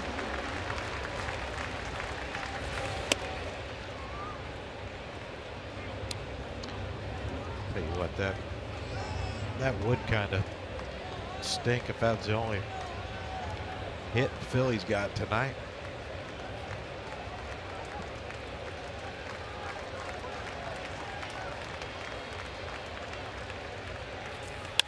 Line drive to left field. That'll drop in front of Cespedes for a base hit.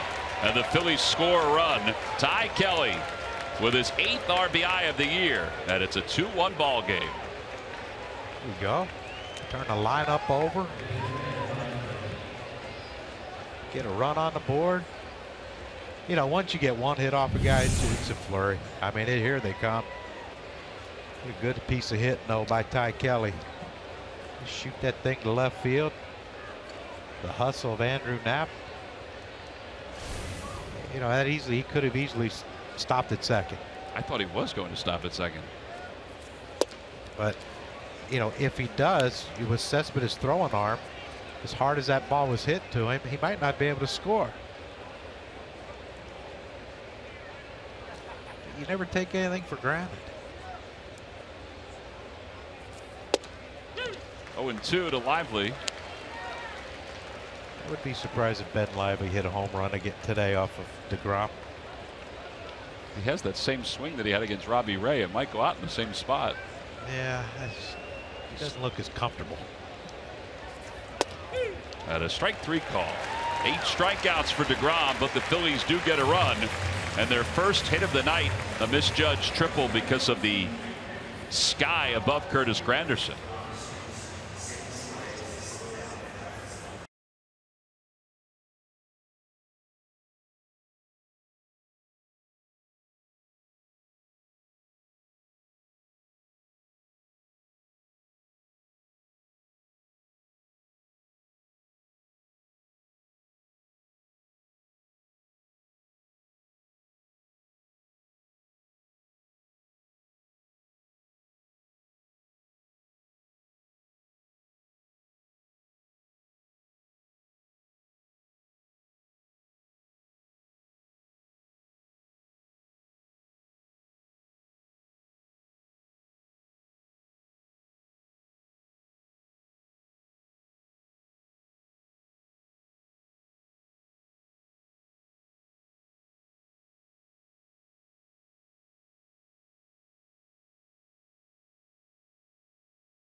now for our Citizens Bank Minor League Report.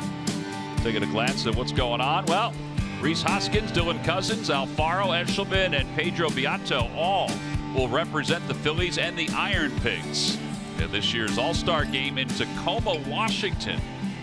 Congratulations to those guys. Hoskins having a solid year. Cousins is really putting together some good power numbers. Alfaro with 6 homers and 36 runs batted in. And it's been a solid 15 starts for Thomas Eshelman. In between innings, Jacob deGrom not very happy. And Granderson went right past him. Hey, it happens. Yeah, nothing you can do. The fact that deGrom is reacting that way is kind of interesting. Really is nothing you can do sometimes. Absolutely nothing. I mean, you can't catch what you can't see. But it was evident, as you pointed out, even on the ball that Williams hit, that he wasn't right on top of it.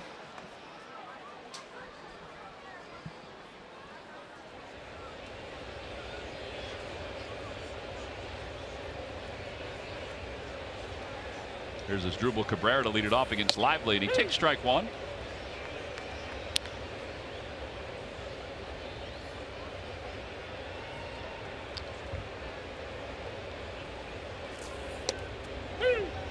Two.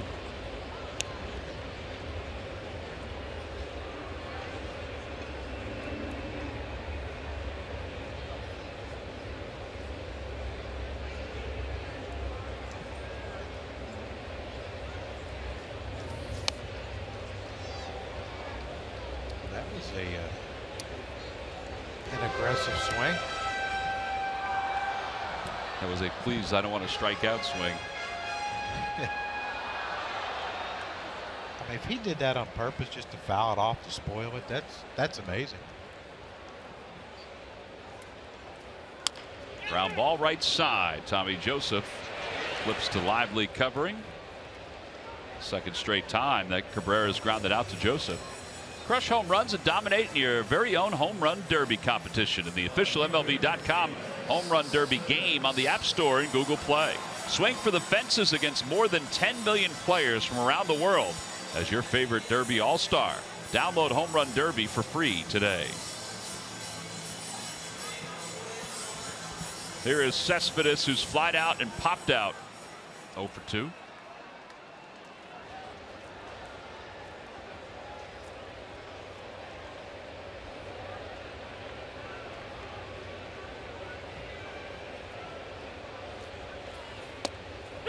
I think he surprised him with that breaking ball. Yeah, again, I mean, last time up, his first pitch was that breaking ball, and he had a pretty good swing on it. I guess he thought, well, he can't be throwing me that again.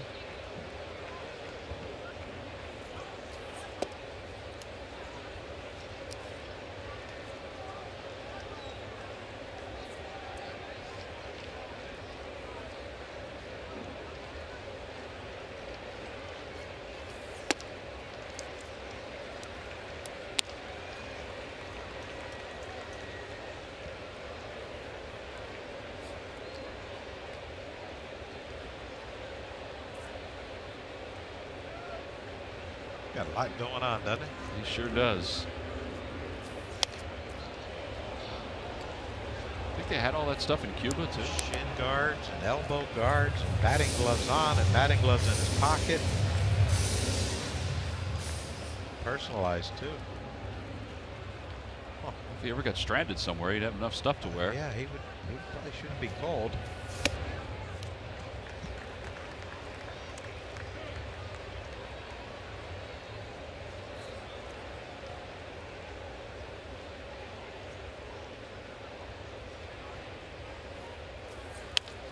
Popped him up.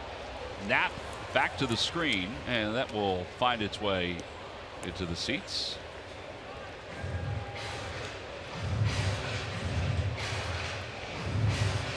What about that story that came out that the Mets will possibly look at Bartolo Colon if he clears waivers from the Braves? I mean, they wouldn't have to pay him anything because the Braves would be paying him. We saw Colon earlier this year. He looks like a different pitcher than he did last year. Not the same, is it? Ty Kelly 2 outs. Every time the Phillies pitchers retire, the opposition 1-2-3, which Lively has done once tonight. Comcast will make a contribution to Phillies charities. Phillies baseball is brought to you by Xfinity.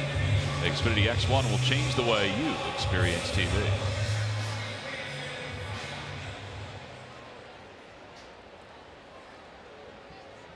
Now Lively with 23 pitches in the first, 29 in the second. Beyond that, the last few innings, even though he's allowed a run, have been much more manageable for him.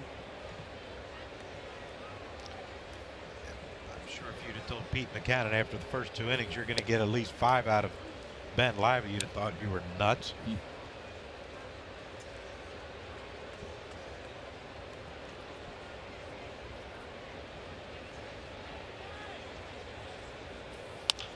Over to the right side, Kelly is up with it.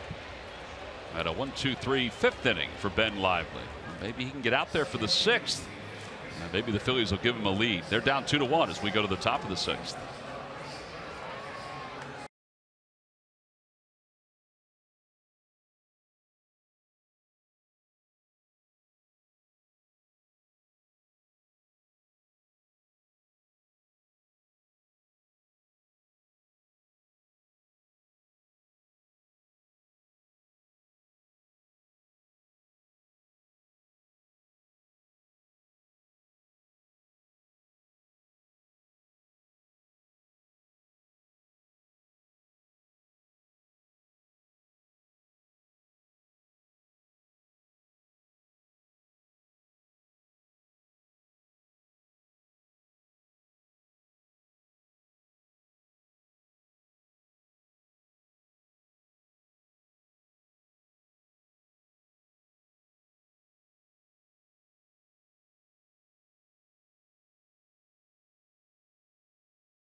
Of the week has been the most effective relief pitcher in the National League 3 months into the season.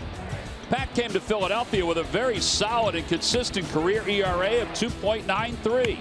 30 games into the 2017 season, he is sitting at 0.64, second best in all of baseball among relievers.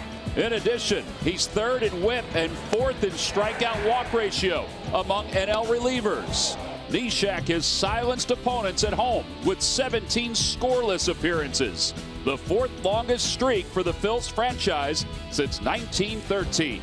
And it's brought to you by Independence Blue Cross. Live fearless. Well, the Phillies fans are hoping they can get a couple runs and maybe see Neshek in the 6th or 7th inning tonight. Right now we go to the top of the 6th inning, and Odubel Herrera leads it off against DeGrom, who threw 26 pitches in the last inning. And it's 1 ball and no strikes. Brian O'Nora just made DeGrom tuck his jersey in. Yeah, because that's what's throwing the hitters off. Very distracting. It's not 97. Nope. Movement, change up. No, it's got to be that. Because that's where you're looking when he's pitching, is his belt buckle. Belt buckle, yeah. Yeah, that's where you want to look. You know, pick up that release point a little later. 2 balls and 1 strike to Odubel.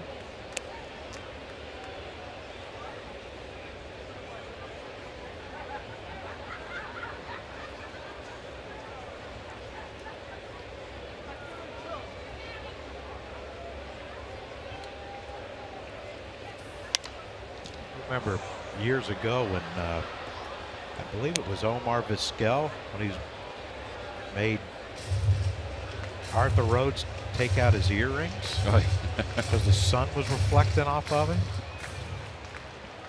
I do remember that.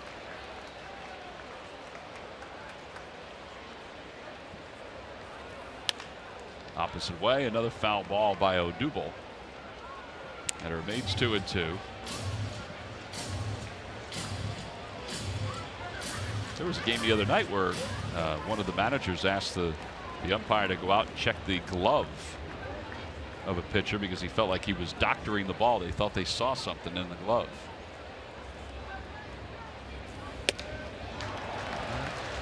I think he may have been fooled by that pitch. Just a little. 8 strikeouts for Jacob deGrom, or make it 9 strikeouts for Jacob deGrom. I don't know if Odubel was sitting on a. Well, I think he was sitting on a strike.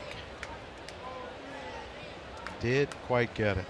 That's what happened in his first at bat. Yeah. Seems to be the go-to pitch with 2 strikes on him.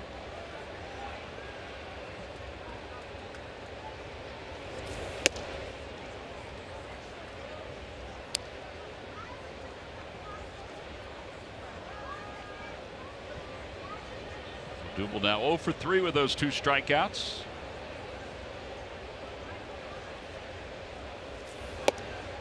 One and one to Freddie.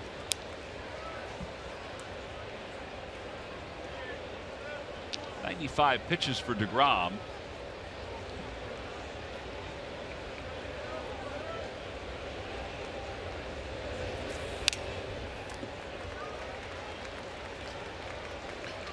Looks like he's throwing more sliders. Yeah, he's Luis Garcia warming up in the bullpen for the fight Phil. But yeah, that's what I mean. He's not sharp. Like his command's not great. But when you chase balls out of the strike zone, you're going to get this. Well, his command may not be great, but he does have 10 Ks tonight. It's the 16th time he has reached double figures in strikeouts in his career, and it's the 6th time this season. Yeah, it looked like another fastball up and out of the strike zone. Close enough, I guess, but still up. Tough one to catch up to. 95, 97 miles an hour. It's got to be so tantalizing as a hitter just to see it. It does look bigger until you start swinging, then it kind of goes away. Altair takes a fastball for strike 1. So his 3 at bats, curveball and 2 fastballs on the first pitch. Fouled the last fastball up.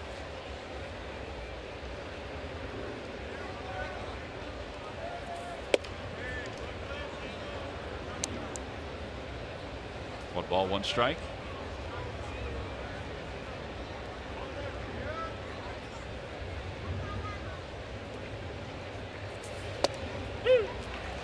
I would assume that deGrom came home early.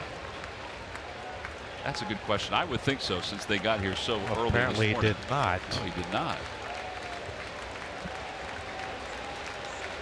1-2 pitch to Altair, and he hits it down the right field line. That'll be out of play. Maybe he stayed there because they thought maybe they needed a pinch hit or something. Awfully late to get in. Hey, that's where you think about it. The travels of baseball, it would have been fairly easy to do a day game yesterday if you were the Marlins on both ends. Marlins had to go to Milwaukee. They're in the 3rd inning against the Brewers tonight.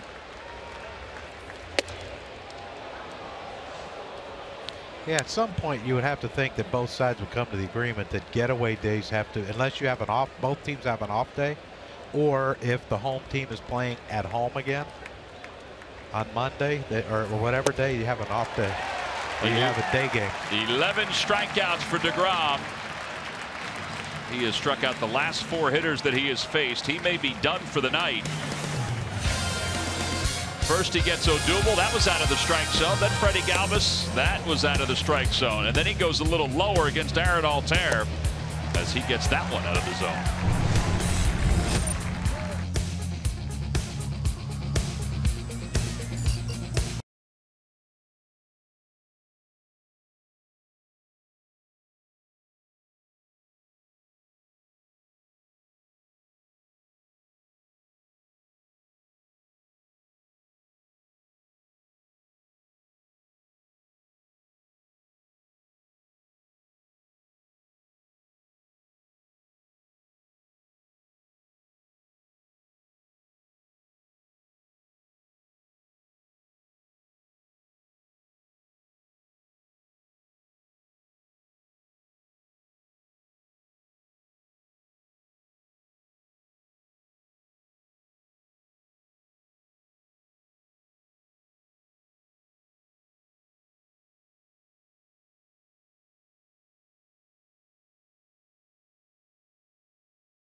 Toyota. Find your favorite model today. Toyota, let's go places.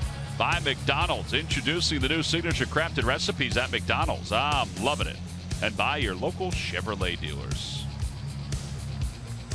Well, Ben Lively has gutted it out, and he'll begin the bottom of the 6th inning against Wilmer Flores. He's had a better breaking ball the last couple innings. Yeah, he has. And you know, he's if he gets through this inning, he's going to give you 6 innings.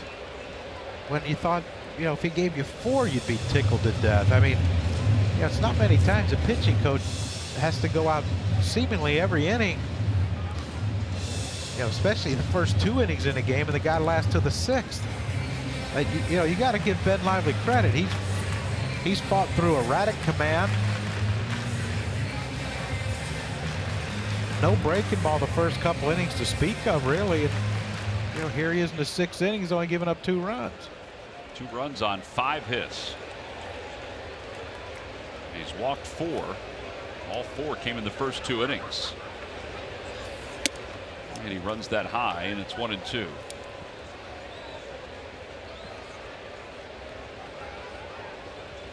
Breaking ball, I guess, huh? It's that way. Setting up outside. Maybe not. Fastball, but that's what I mean. It's, you know, his 99th pitch, and Andrew Knapp wanted that pitch down and away, and it was up and in.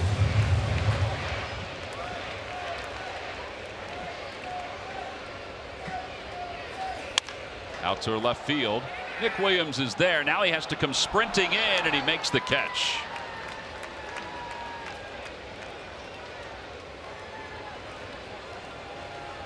With 1 out, TJ Rivera's coming up. 2 great postgame fireworks shows are scheduled for Thursday, July 6th, so the Phillies take on the Pirates, and Friday the 7th against San Diego.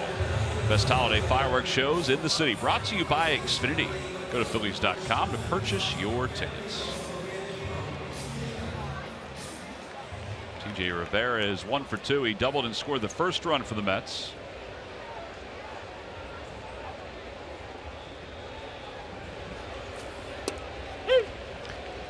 Hit that line drive back at Ben Lively, made that behind the back knockdown 360 turn throw to first, get him out by 5 steps. Popped him up right side of the infield. Ty Kelly says he has it, and he does.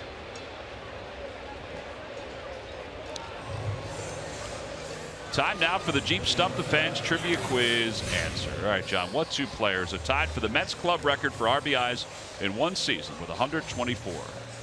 David Wright. David Wright is correct in 2008. And I'm going with Mike Piazza. Mike Piazza is correct in 99. Both had 124 RBIs. Log back on to Phillies.com to find out if you're the winner of a Phillies prize pack. Initially, I thought maybe Darryl Strawberry did it, but would have been a good guess. But yeah, okay. I got your buzzers. Guy in the booth next to us, Keith Hernandez. Yeah. Little pop-up outside of third, and Maikel Franco puts it away, and the inning is over. That is 8 in a row retired by Ben Lively, who is through 6. We will go to the 7th.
Time now for your Delaware Valley Honda Dealers game summary. Phillies trail at 2-1 as we go to the top of the 7th inning. Lively's gone 6. He has struck out 2. DeGrom's gone 6. He has struck out 11. Granderson and d'Arnaud have the RBIs for the Mets. Now the Phillies RBI came on a single by Ty Kelly. That young man right there may be going back out to pitch the 7th unless his spot comes up here in the order. Yeah, I think there's some guys that came by and were, high-fiving him and everything, and then we saw him talking in the dugout with Pete Buchanan and Bob McClure, and he said, I'm fine, we can see that. Fly ball to center field. Granderson. The fans are reacting already, and Granderson makes the catch because they saw that he had a better view of that one. Well, it's dark out now. I think there is a chance he goes back out and pitches the too. 7th, and why not? Here's Maikel Franco, who is 0 for 2.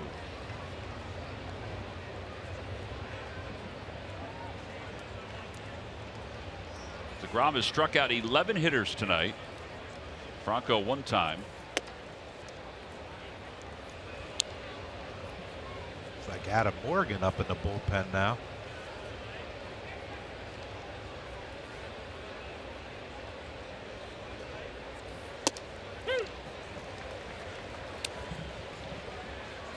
Morgan and Neshek. Neshek got up too. Yep.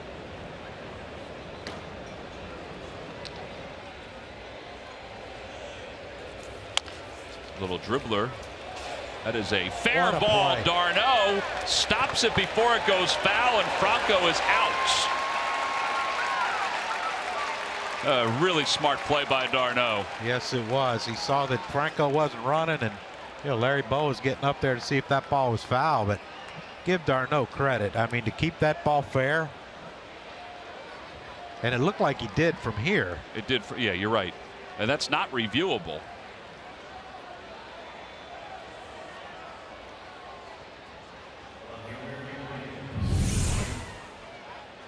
Look at that ball. It's still on the line. Great play. Unbelievable thinking. Just smart. Just a smart baseball play.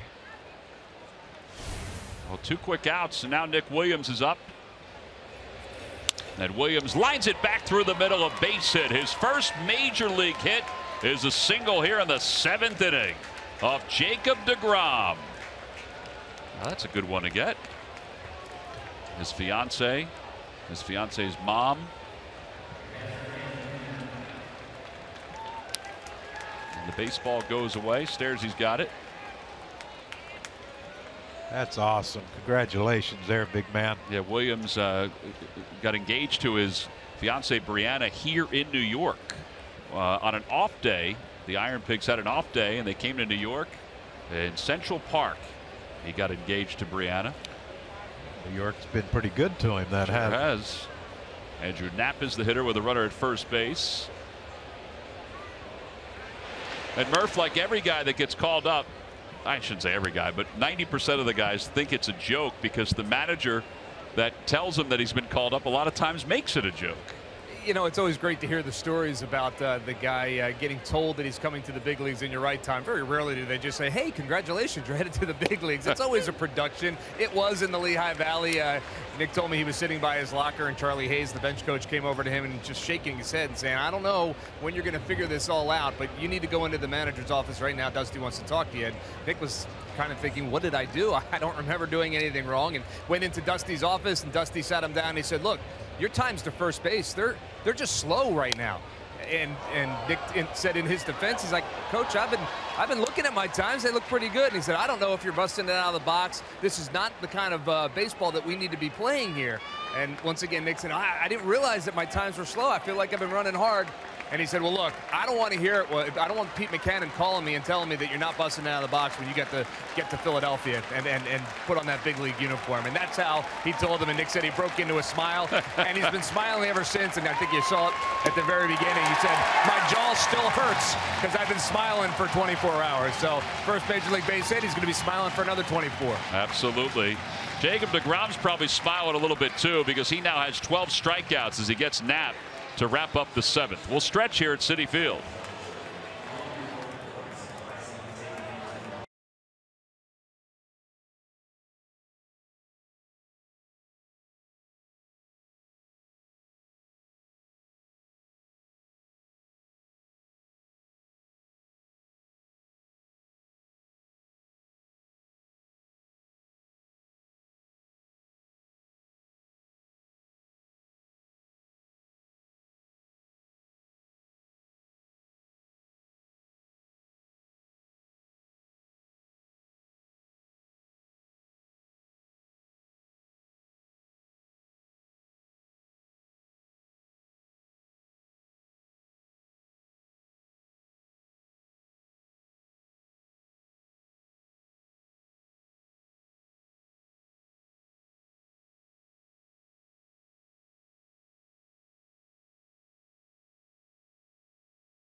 Yeah, both of them started by Maikel Franco. When Ben Lively was struggling with command, Maikel Franco helped him out to get these double play balls. Look how far, though, he has range. Both times to his left. Perfect feeds to Ty Kelly to execute the double plays. And those are our Hyundai defensive plays of the game, brought to you by your local Hyundai dealers. Look at that little guy. He's enjoying this game so far. Probably would prefer to have the Phillies on top. But maybe that'll happen in the next couple innings. Little guy got good seats, too. Sure did. Watching Ben Lively begin the 7th inning. No, I would have never dreamt. I don't think anyone would have. He was fortunate that he was only down 1-0 after the second. And he trails it 2-1, but he's found something. There's a fly ball to shallow center field by d'Arnaud. 1 out. Pinch hit for DeGrom.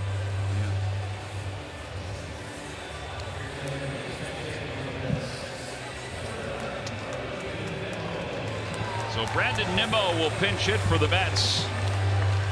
DeGrom is done after 7. 12 strikeouts for DeGrom tonight.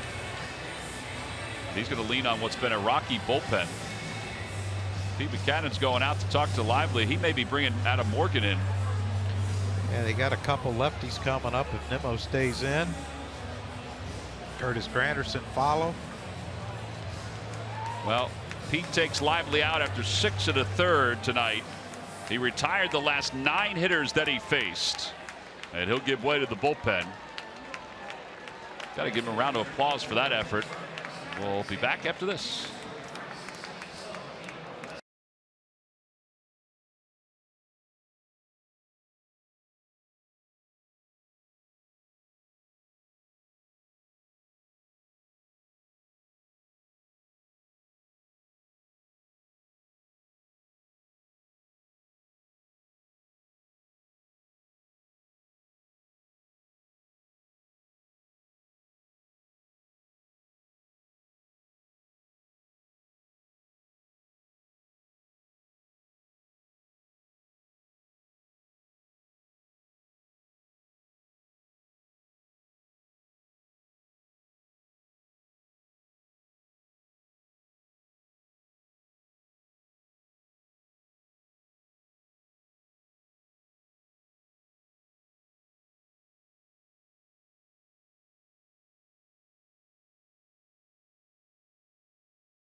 Two legends, 2 bobble figurines, 1 great offer. Toyota Mike Schmidt bobble figurine on Saturday, July 8th, and the Toyota Pete Rose bobble figurine on Friday, August 11th. That's for all fans. Now, it's a special offer of $19.80 a ticket per game in honor of the 80 World Series champions.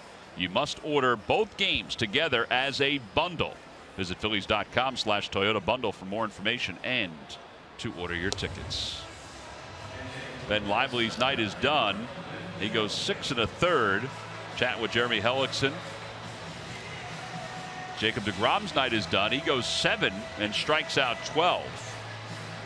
I mean, this is somewhat of a pitcher's duel, so to speak, but yeah, it had all the makings of an ugly game in the first couple innings for Ben Lively, but I tell you what, give that young man a ton of credit for gutting out 6+ innings on a night where it wasn't pretty. Nimmo takes a strike from Adam Morgan.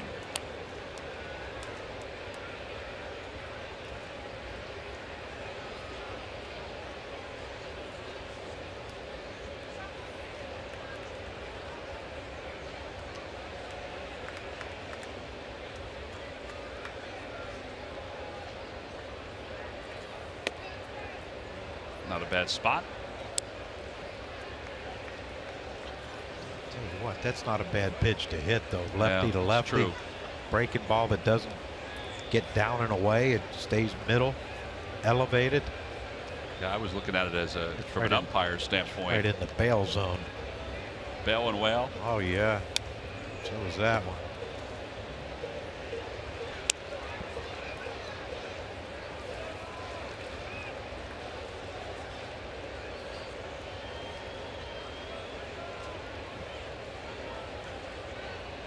Jerry Blevins warming up in the bullpen.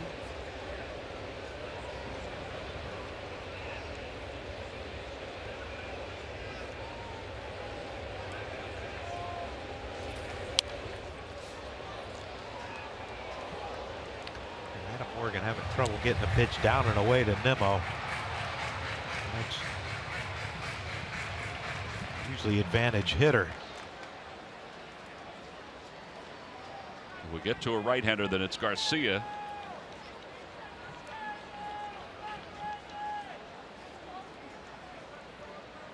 One ball and 2 strikes to Nimmo. Popped him up, and Knapp will watch it go into the seats. He finally got a ball away to him, but it still wasn't down. It was right mid-thigh. Got to get that ball down to the knees or a little bit below, and you'll either get a grounder or swing and miss.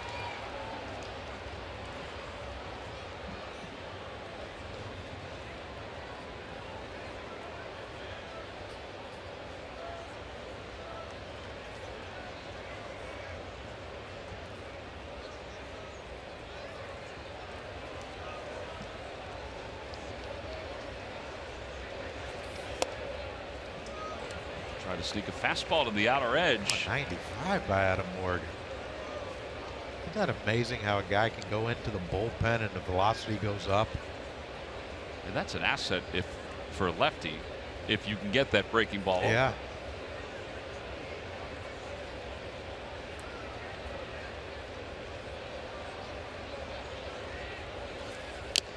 And a strikeout as Knapp hangs on. So Nimmo is down on strikes with a little foul tip. So Lively watching from the dugout, hoping that Morgan can keep this at a 2-1 game for the offense. Look at that. Yeah, you saw the break on that. That ball started in off the plate. Nimmo opens up just that little bit, and even though that pitch was still elevated a little bit, it's still a tough pitch to get to lefty once you've committed to something in. Anderson is 1 for 2 with a walk. 95 of that fastball, and it's 0-1. His one hit was an infield hit that drove in the first run for the Mets.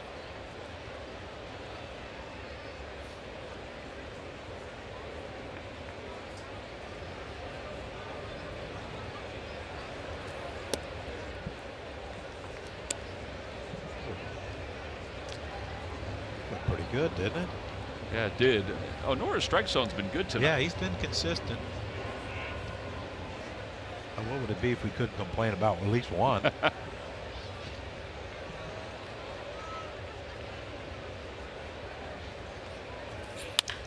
liner out towards center field. Odubel.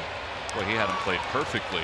And the inning is over. 1, 2, 3. Go the Mets. A combination of Lively and Morgan. That'll set up the 8th inning where Ty Kelly will lead it off.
local Ford store. Check out every new Ford car, truck, and SUV crossover at buyfordnow.com today.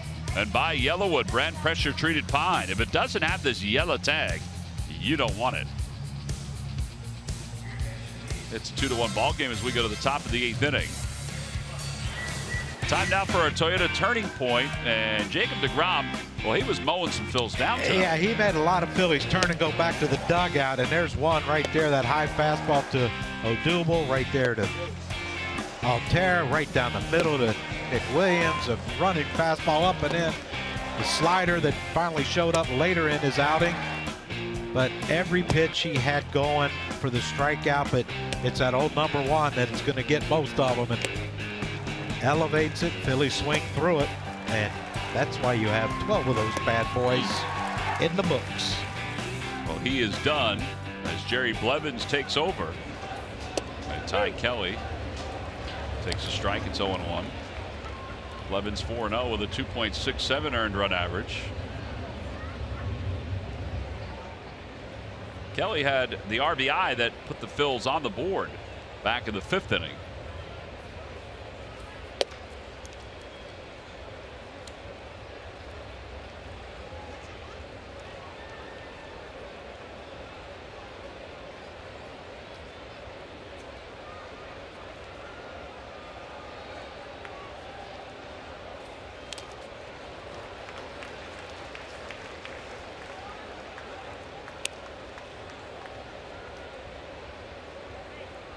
Blevins is kind of the anti Jacob deGrom, not only because he's a lefty, but because he doesn't throw anywhere near as hard. Yeah, if he throws consistently. If he throws 95, we got some issues.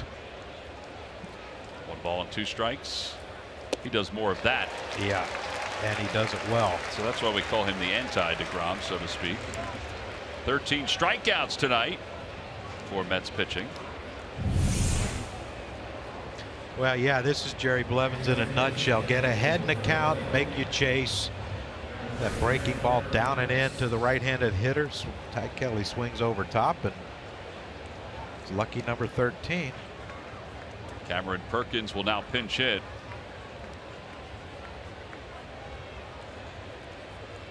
Cameron struggled on this road trip to hit, but man, did he make an important play in Seattle, a diving catch while out in left field.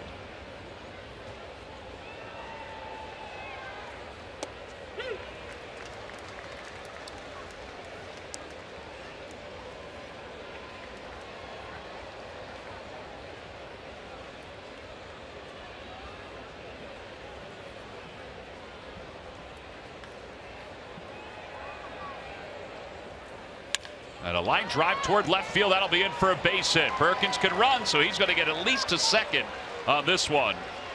And Cameron Perkins pulls into second base with a 1-out double. Atta baby. Yes, indeed. That's a great piece of hit right there by Perkins. Like you said, Blevins ain't going to throw it by you. But the main thing is you have to stay on a ball, let it get deep. You don't want to get out in front. And look at, see how he hesitated just that split second on that off-speed pitch, and all that took was that 1 split second to hit it off the barrel, keep it fair. And now an interesting move right here. Very interesting. By the way, for Perkins, that's his first major league double. And Nava now pinch hits for Odubel Herrera. Filling in a lot of categories for the boys, aren't we, tonight? We got Knapp with 2 firsts, Williams with a first, and now Perkins. You think this is just lefty on lefty matchup? Well, I think it was. We've seen his 3 at bats in this game, and 2 of them were icky. Yeah, not good at all.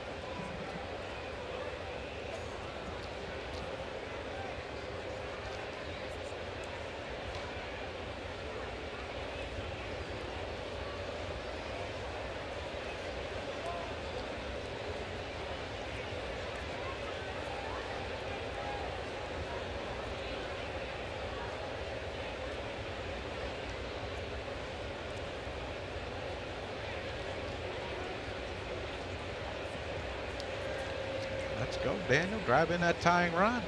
Daniel hitting .283 with 3 home runs. better left-handed than right-handed. Andy McPhail was talking today about some of the additions the Phillies made in this offseason, and he talked about, you know, Saunders hasn't worked, obviously didn't work out, and Buck Holtz was injured, but he did say that Nava has been everything and then some. Yeah. For the Phils. Yeah, I mean, it's a different story when, you know, Daniel Nava was a non-roster, and he wants a job for next year. You know, and I'm sure he doesn't want to be another non-roster invitee to spring training. He wants a team to say, you know what, you're very serviceable. You can play outfield, first base, switch hit. You know, he's grinding every at bat out like, you know, a guy that wants to work next year. And somebody said, you know, maybe he's better suited for the American League. I think he's fine for the National League. He play all 3 outfield positions plus first, and then he can pinch hit. Yep. I think he's more of a National League player to me than an American League player. Whacks that foul past Juan Samuel, particularly now in his career. Yeah, he's not an everyday player. It's not like you can rush him out there for, you know, 500 at bats, but, you know, you pick and choose. You know, he did a heck of a job up in Seattle when he was leading off, got on base, scored runs.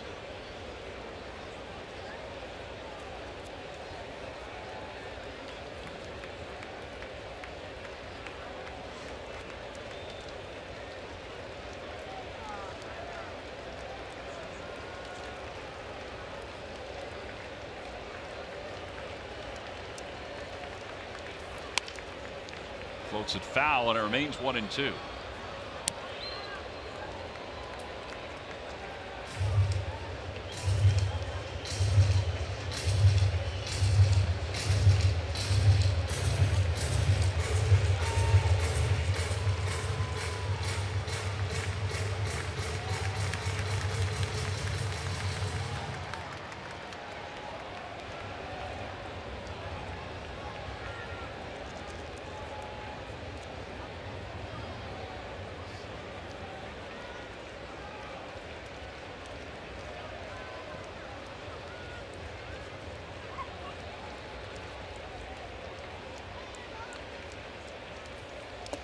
Two balls, 2 strikes.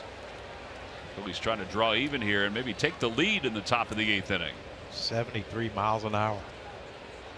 I think Blevins is kind of the lefty that every team kind of looks for, though, because he can get lefties out, and he can get righties too, but mainly get lefties out. Command is usually pretty good.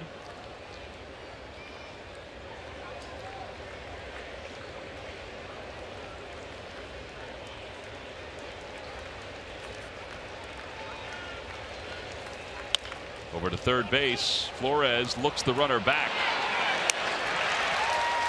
2 outs.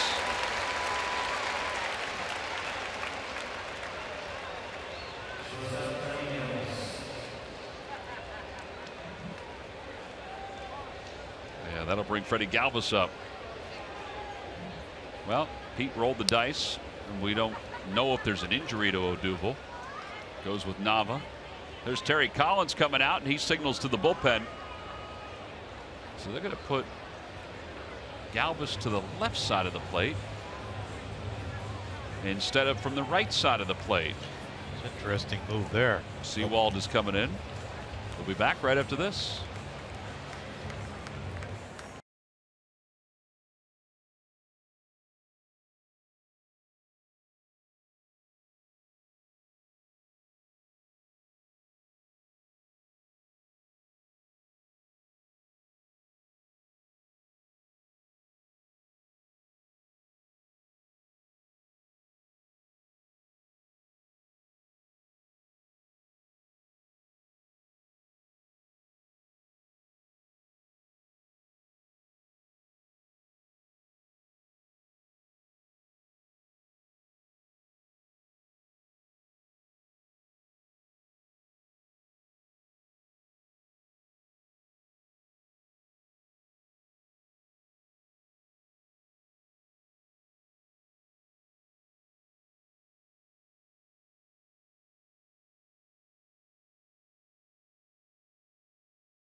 Sixers with holding court.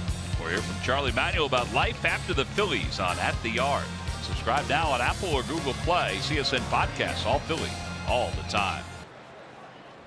Jim Salisbury took one of your ideas on his podcast. Now you can't interview Charlie for your podcast. Salisbury's already done it. Well, if I'd have known that, I'd have tossed him out of the booth when he was up here doing his hit. That would actually have been pretty funny. West Virginia and Virginia chatting about something. Would have been our own special brand of English is what it would have been. Here's Paul Sewald, who will come on, and he needs to talk to Darno. With Freddie Galvis batting left-handed. They couldn't have done this when he first came in. Something changed after his warm-up pitches? You would think he could have. All right, Terry Collins decides to have. I guarantee you that's what he's thinking too. Well, they could have talked. Didn't they just talk about stuff when he was out there the first time? Freddie's hit a couple balls hard in this at-bat, or in this game. Yeah, 0 for 3, lined out to first and lined out to left. Got a base ground ball to center field, Freddie. Pulls it foul, and it's 0-1. He's telling himself. Straight away, straight away. See? Ground ball to center field. Cespedes can throw. Curtis doesn't have a great arm at all. Jay Bruce can throw. There's your scouting report, people.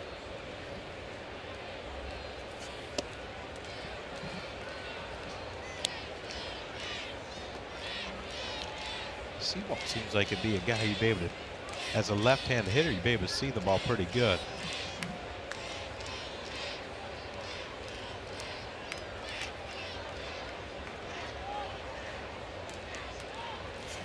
Outside, 2-1.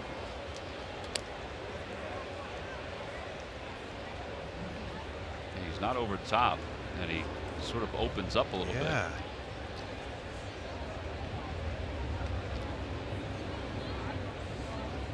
Maybe this is, we're going to try to see if Freddie can get himself out, and if he can, great. If not, we'll walk him and try to get the righty out.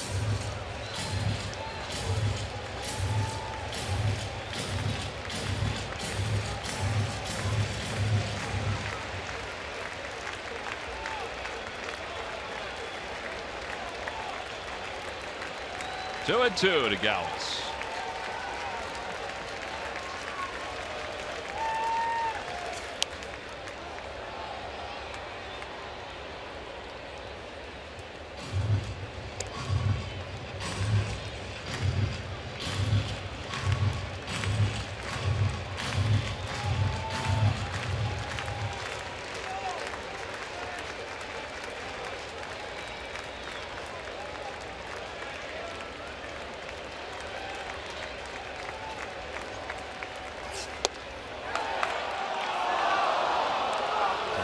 Good take right there. It wasn't a strike, but it was proximity-wise was close. It was a strike for a long time, though. There's our pitch cast presented by Mazda. And that pitch is a strike up until about 7 or 8 feet in front of home plate, and it started tailing. Out toward left center field, and Cespedes will wait for it. And Terry Collins made the right decision. Galvis is retired. Phillies leave one in scoring position. We'll move to the bottom of the 8th inning. The Phillies still trail the Mets 2-1.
Presented by Toyota on Tuesday. Phillies versus Pirates game is a special 4:05 first pitch. There's a presentation of state flags, the all-service color guard, and honoring of U.S. veterans during pregame ceremony beginning at 3:30. Aaron Altair moves from right field to center field, and Cameron Perkins stays in the game to play right field. And Pat Neshek will be the new pitcher. Neshek is on to face Asdrubal Cabrera with an ERA of 0.59. Is that what you call microscopic? That is, yeah, that is microscopic, all right.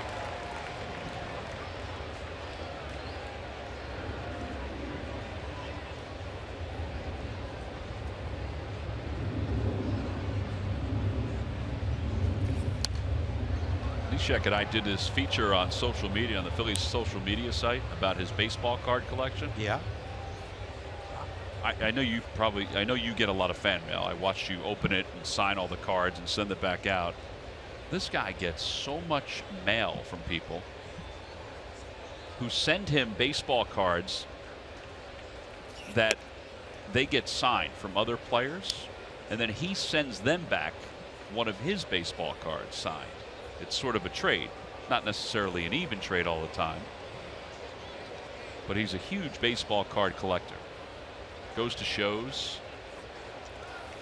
Said he went to a show one time and he stood in line with everybody else, and it was finally when he went up to get the autograph, I can't remember who it was, they looked up and said, "You look familiar." 2 balls 2 strikes to Cabrera, and he hits it off the left field line. Franco gives it a look.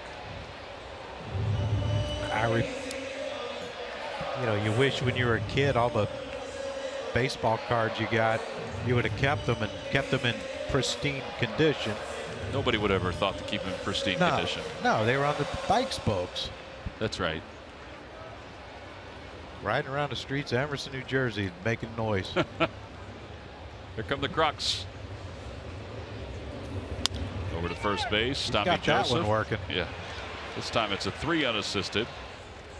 And it's 1 away. So we were doing the feature, and he opened up the mail, and he had a baseball card signed by Harmon Killebrew, but 3 others. It was one of those. Remember how Topps used to have the 4 square? Yeah. And I said, wow, somebody sent you a Harmon Killebrew autographed baseball card with the other 3 names autographed. He goes, no, I bought that one. So he had, had it sent to him.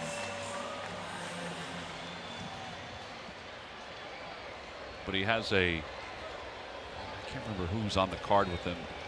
I think it's a Mike Schmidt card, but Boog Powell's on the card. There's a number of memorable guys on the card of Schmitty. Can you get Schmitty to sign it? Told him we can get Schmitty to sign it. Sure he would. He said Boog Powell was a tough one. He goes, I don't know how to get a hold of him. And I said, well, he's selling roast beef down in Baltimore. Yeah, Boog's barbecue. Yeah. He said there was one time where he had a baseball card, and it was one of those rookie cards from Topps, and he had the one name signed, and he needed to get the other 2.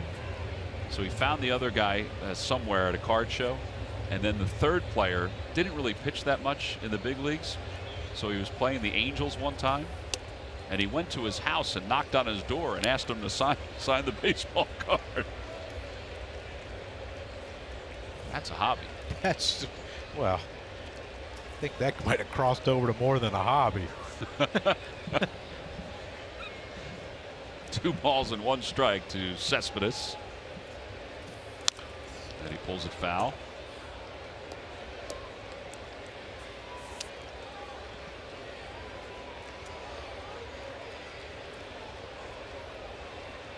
Yeah, that's different. I mean, you grow up, like I lived 7 years or 8 years in North Jersey, in the 60s. Mm-hmm. Mickey Mantle was there. And there's a base hit to left field. The 69 Mets, of course, were.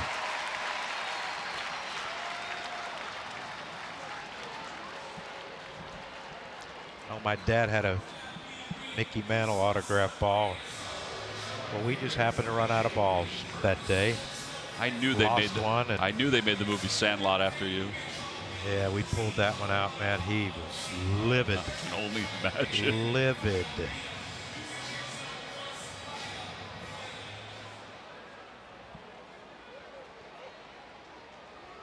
So with one man down, here's Jay Bruce with the runner at first base. Bruce is 0 for 2. He walked his first time. Pretty good breaking ball right there. It's 0-1. Slider in on the hands.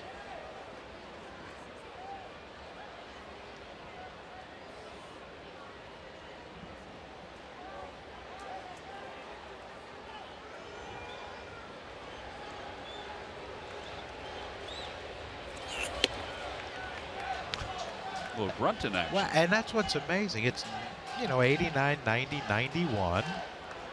Has a little tail on it, but it, you know, it's just, it's all deception. I mean, that was 89 miles an hour.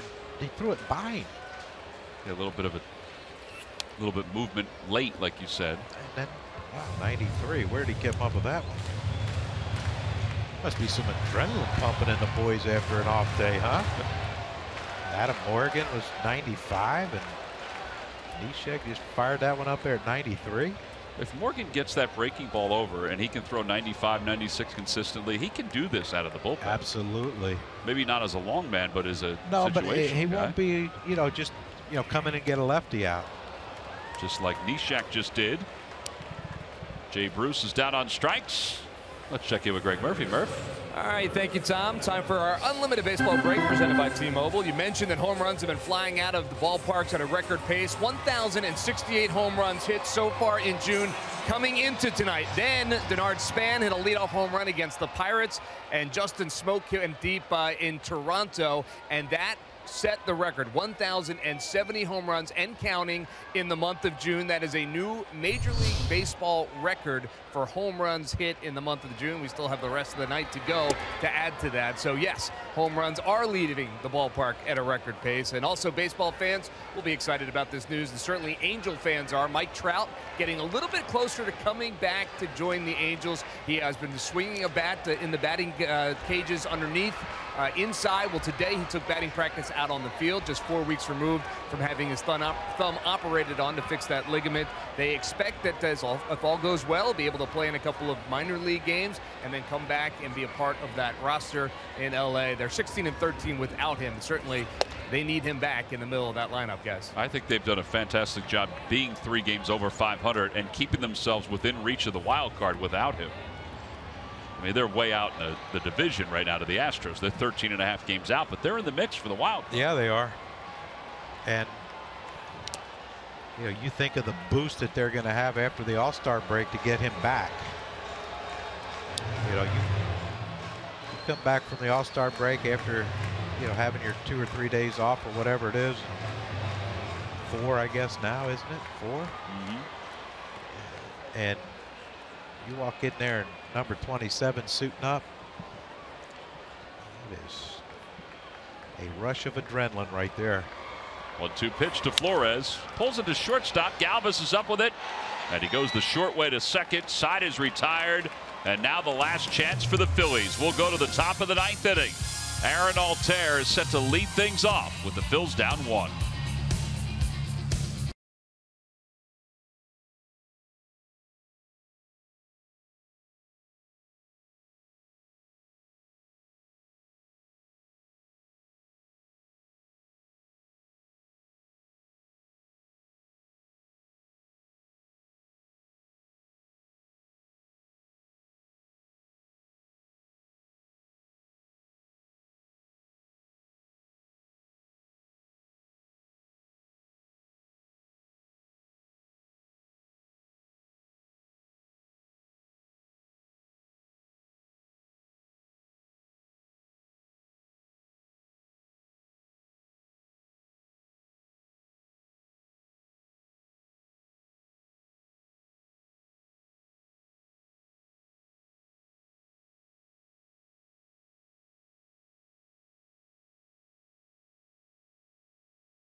Ninth inning, their last opportunity. Time now for our WB Mason deliveries of the game. We go back to the second inning for the Mets. Yeah, and it wasn't like there was some rockets hit off of Ben Lively. That one right there, just the speed of Curtis Granderson. Scores T.J. Rivera, and then in the fourth inning, another rollover grounder, but with the infield in, you have to play back. Reyes scores easily once that ball gets through the infield, and those are our WB Mason deliveries of the game. Brought to you by WB Mason. Yeah, it's amazing that those balls were hit that softly, but they have the lead. Some changes for the Mets. Their new third baseman is Matt Reynolds. He'll take over for Wilmer Flores. So Flores is out. Addison Reed is in. He is 12 of 14 in save opportunities. Closing for Jeurys Familia. Familia's out with the blood clots in his arm. That is a scary injury. Yeah, it really is. And that's the thing. You just, you hope it gets better, and you hope he can come back and pitch, as I'm sure the Mets fans are. Aaron Altair takes low, 1 ball and no strikes. Didn't David Cone have that? David Cone had that. Well, there have been a number of pitchers recently that have come down with that. David Cone was the first that I've ever remembered having it. You might be right. I can't think of anybody back before that. Altair pops it up. Second baseman is Drupal Cabrera, puts it away. 1 out. Well, here's a guy tied it up the last time in the 9th inning, right? Tommy Joseph. Maybe he has some magic in him too. And he was 0 for 3 in that game before he stepped up for his home run. So the stars are aligned. Yeah, you're talking about karma right now. We're rolling right through it. It's the only hit he has on this road trip. Let's see if he can pop another one here, at least get on. He didn't get any hits in Arizona in 4 days? I'm sorry, the only hit he had in the Seattle. In fact, he's 1 for his last 17. 2 for 18, 2 bombs, 2 game tires in the 9th inning. Be all right.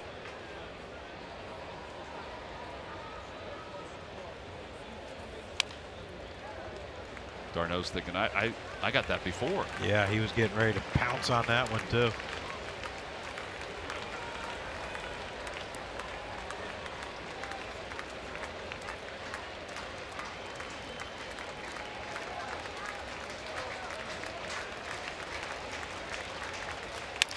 It's sharply off the mounds, and it goes right to Cabrera, who was shaded that way anyway. So he probably would have gotten it, but hitting the mound kind of slowed it up, made it a much truer hop for him. Yeah, it looked like it shot to the right after it hit the mound, right at Cabrera. That ball hits the backside of the mound, but it could take off because of that slope, and it could take off and stay low. That's a tougher play. Phillies are 3-3 on this road trip, down to their last hope, and it's Cabrera again. An easy 1-2-3 9th inning for Addison Reed, and the Mets have taken game 1 of this 3-game series by a final of 2-1. Jacob deGrom gets the win. He strikes out 12. Ben Lively gutted out 6 1/3, and he suffered the loss. Not a whole lot of offense tonight for either one of these teams, but the Mets win it by 1 run. Jacob deGrom is our Chevrolet player of the game. He is 5-0 now against the Phillies with an ERA of 2.34. And this goes back to Pete's comment. A lot of close games that the Phillies are losing, and this is yet another 1-run loss. Yeah, it's amazing how many 1-run games the Phillies have played, and you knew deGrom wasn't going to give him very much after watching him pitch the first few innings. 2-1 the final score. The Mets have beaten the Phillies. We'll be back to wrap it up from New York right after this.